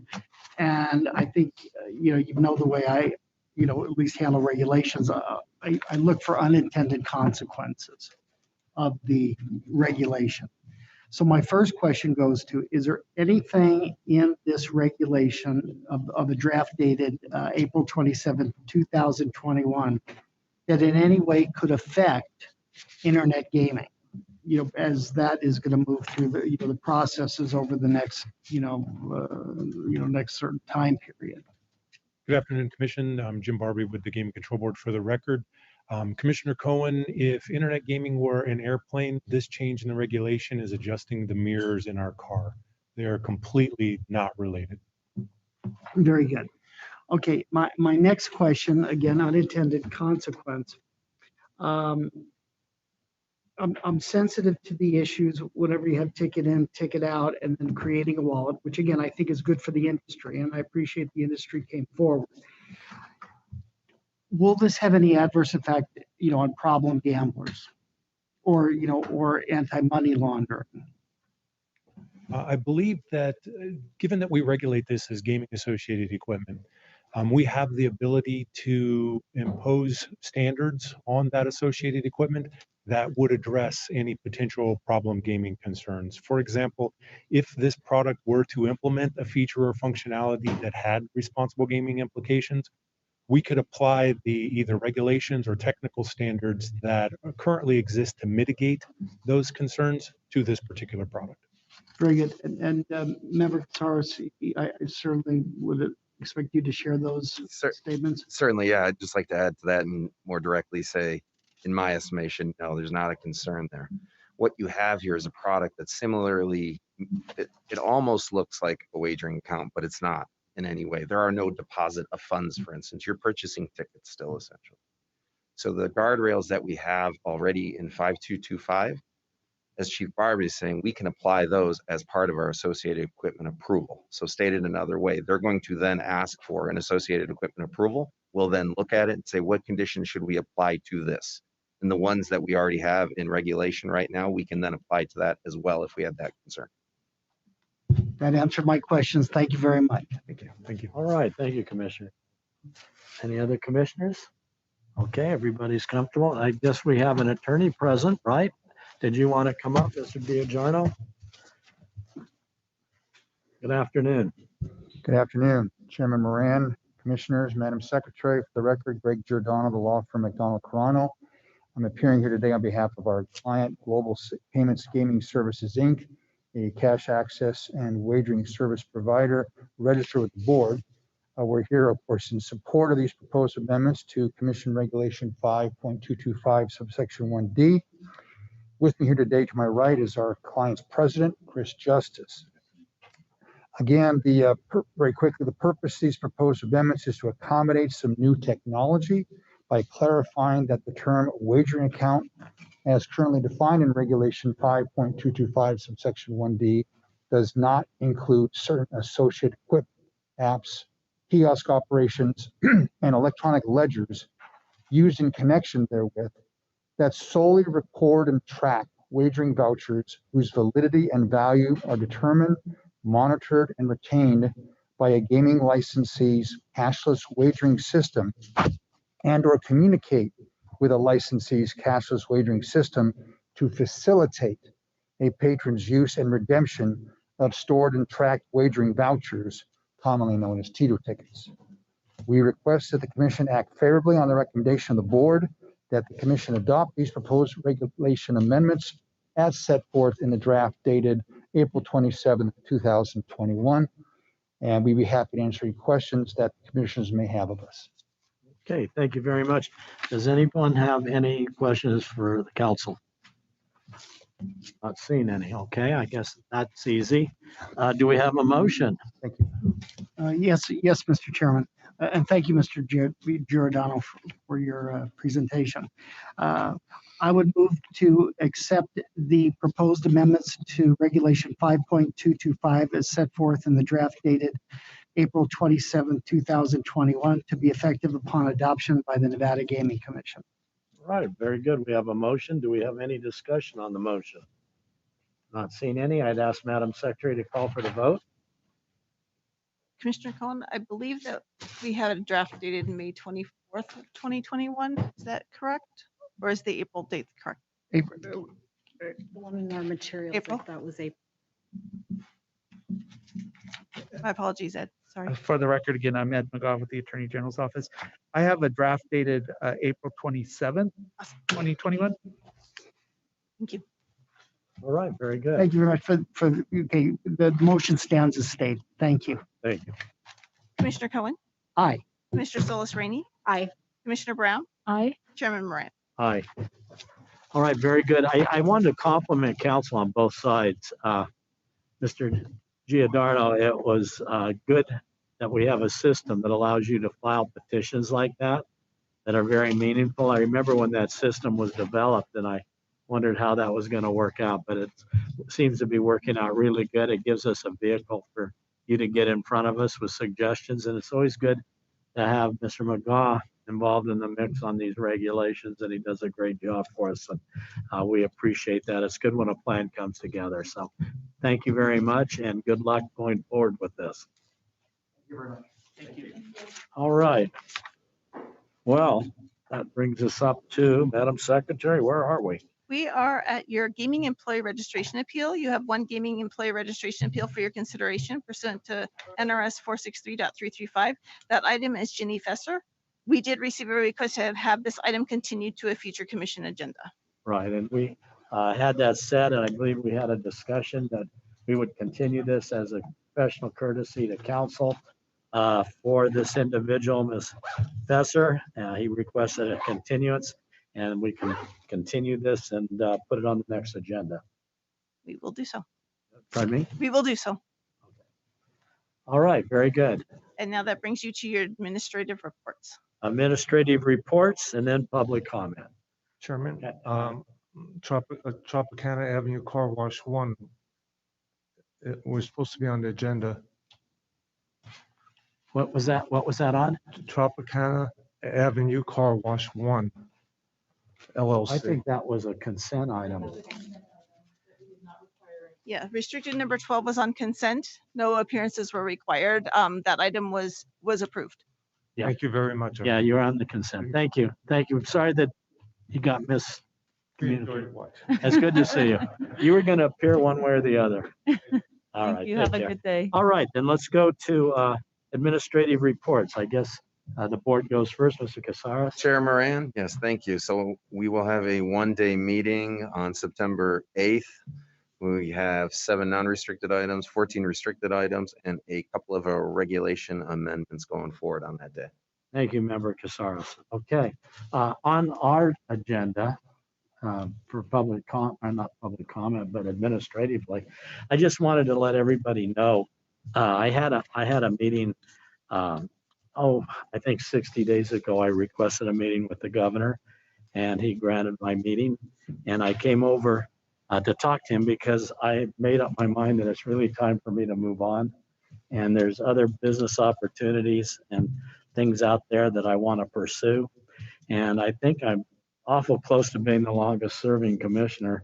And I figured, it's really time to let the newer commissioners and people out there that want to get involved in the process do that. So I told the governor that my last day was going to be 90 days from that meeting, and that would be the next meeting. So when the next meeting comes up, that's going to be my last meeting. I've enjoyed working with everybody over the years, and I think we did some great things for gaming together as a team. And I'm looking forward to, although I'll be gone from being chairman, I'm looking forward to actually watching and being involved in gaming in some aspects. So having said that, you got one more meeting to beat up on the chairman before he runs for cover. So anyway, that's it. That's the only administrative thing I have, and everybody have a good day, and that's it. All right. Public comment? I understand. This item is placed on the agenda to give the public an opportunity to comment on gaming related matters. Okay, not seeing anybody. We'll close the meeting, and everybody have a good afternoon. Thanks.